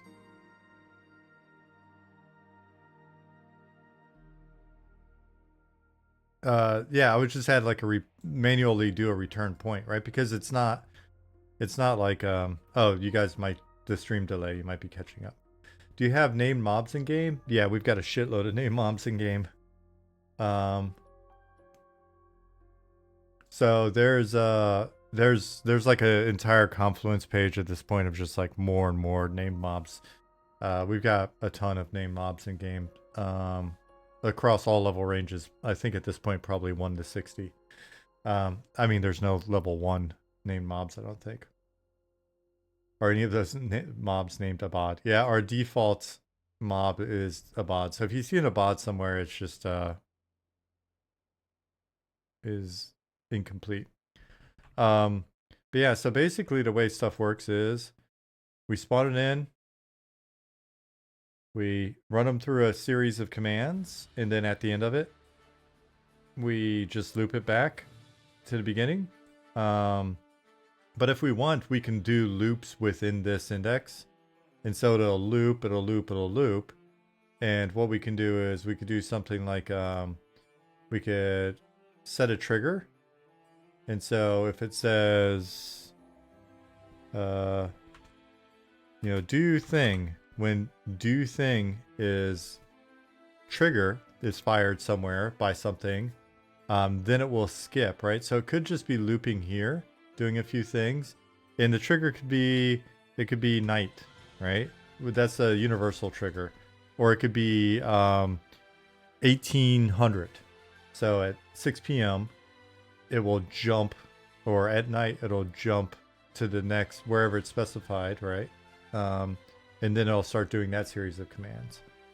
I mean, we've got some stuff in here that allows us to do a little bit more complicated stuff. You know, there are not a ton of commands in here yet, but the reason for that is not because we couldn't think up a shitload of commands. It's just, what is the, you know, what is the basic, what's the basic behavior that most of our mobs need to do? Most of our mobs don't need to like be ultra complex at this point, right? Like, would it be cool? Van, in fact, I know that you've got an interest in like scheduled behavior and stuff like that, if I'm not mistaken. And you know, we actually started the project. One of the inspirations, obviously EverQuest, but like Stardew Valley and some other stuff.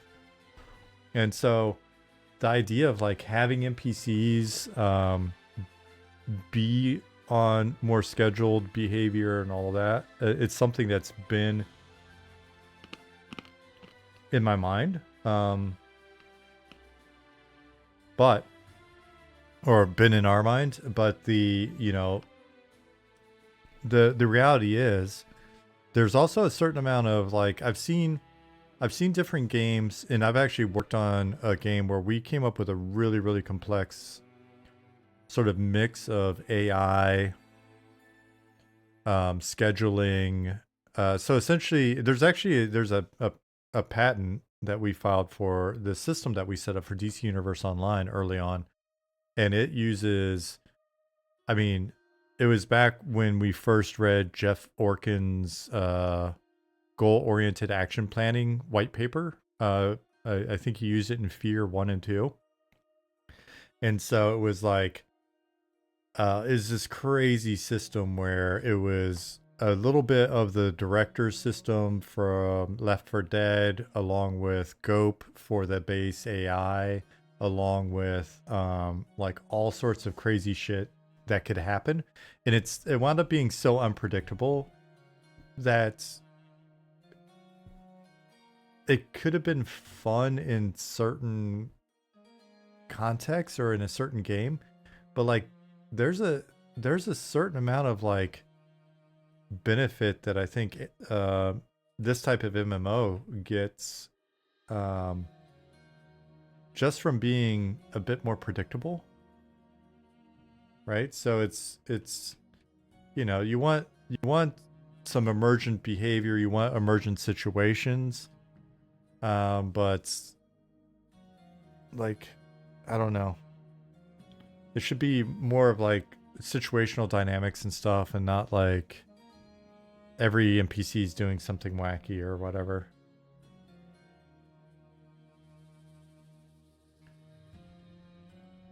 So yeah, and there's some stuff like weather that we can play around with, right? And it comes down to like time. If we've got more time, then we can come back in and like you said, like guards and weather, right? Like if it starts raining, we can make it so this guy never comes out of here, right? That type of thing. It's not super hard, but it's just a matter of like, you know, where do we spend our time at times. Though you just watch me dick around in like Blender for an hour when somebody else probably could have done all of that in like 10 minutes. So I guess we'll always kind of be judged on where we're allocating our time. But what's up, Lisava? I'm still on, but not for very much longer. It's late on my end. It's good to see you.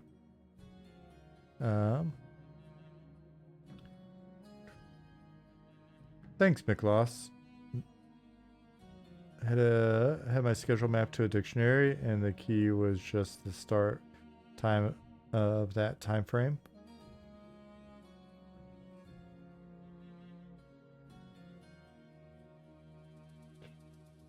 Had the schedule mapped to a dictionary, and the key was just the start time of that time.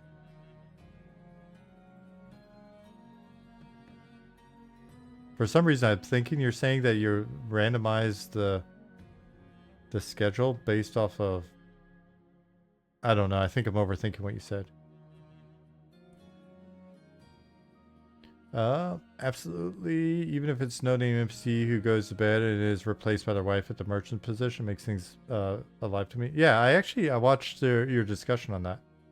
I agree. Like that is the biggest challenge. That's actually a really nice solution for that, right? Like if the NPC is going to go away, like the merchant's going to go away, we need a backup, like an assistant or the wife or whatever. The original plan was that all the merchants in the night market would go into the old temple market, which is indoors during the day because it's so hot. But like, again, allocation of effort.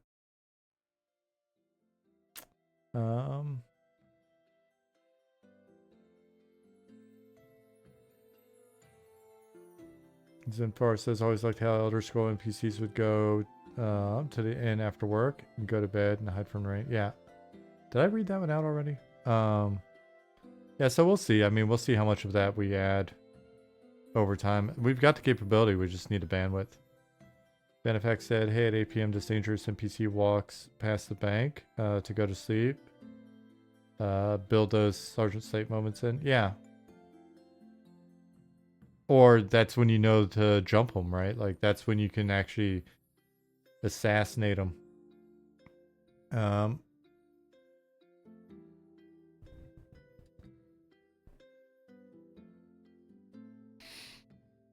Morax says, row up.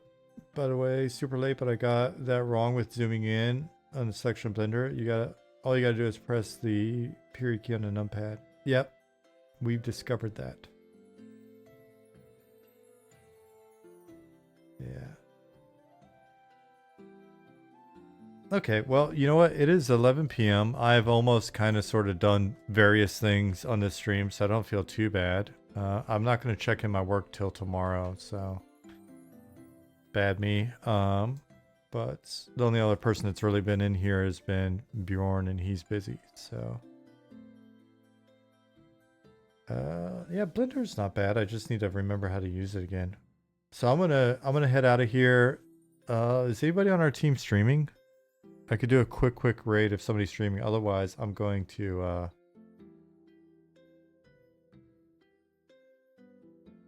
ZBrush is.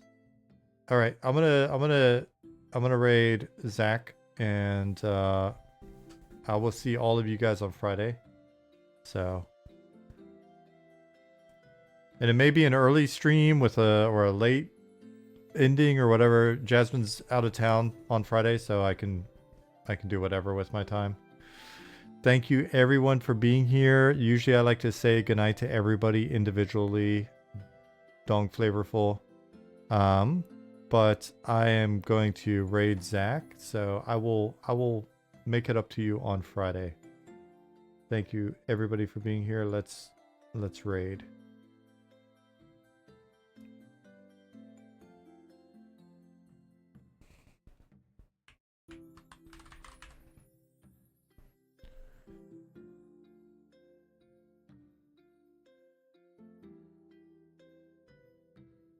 Be sure to give Zach your support when you get in there.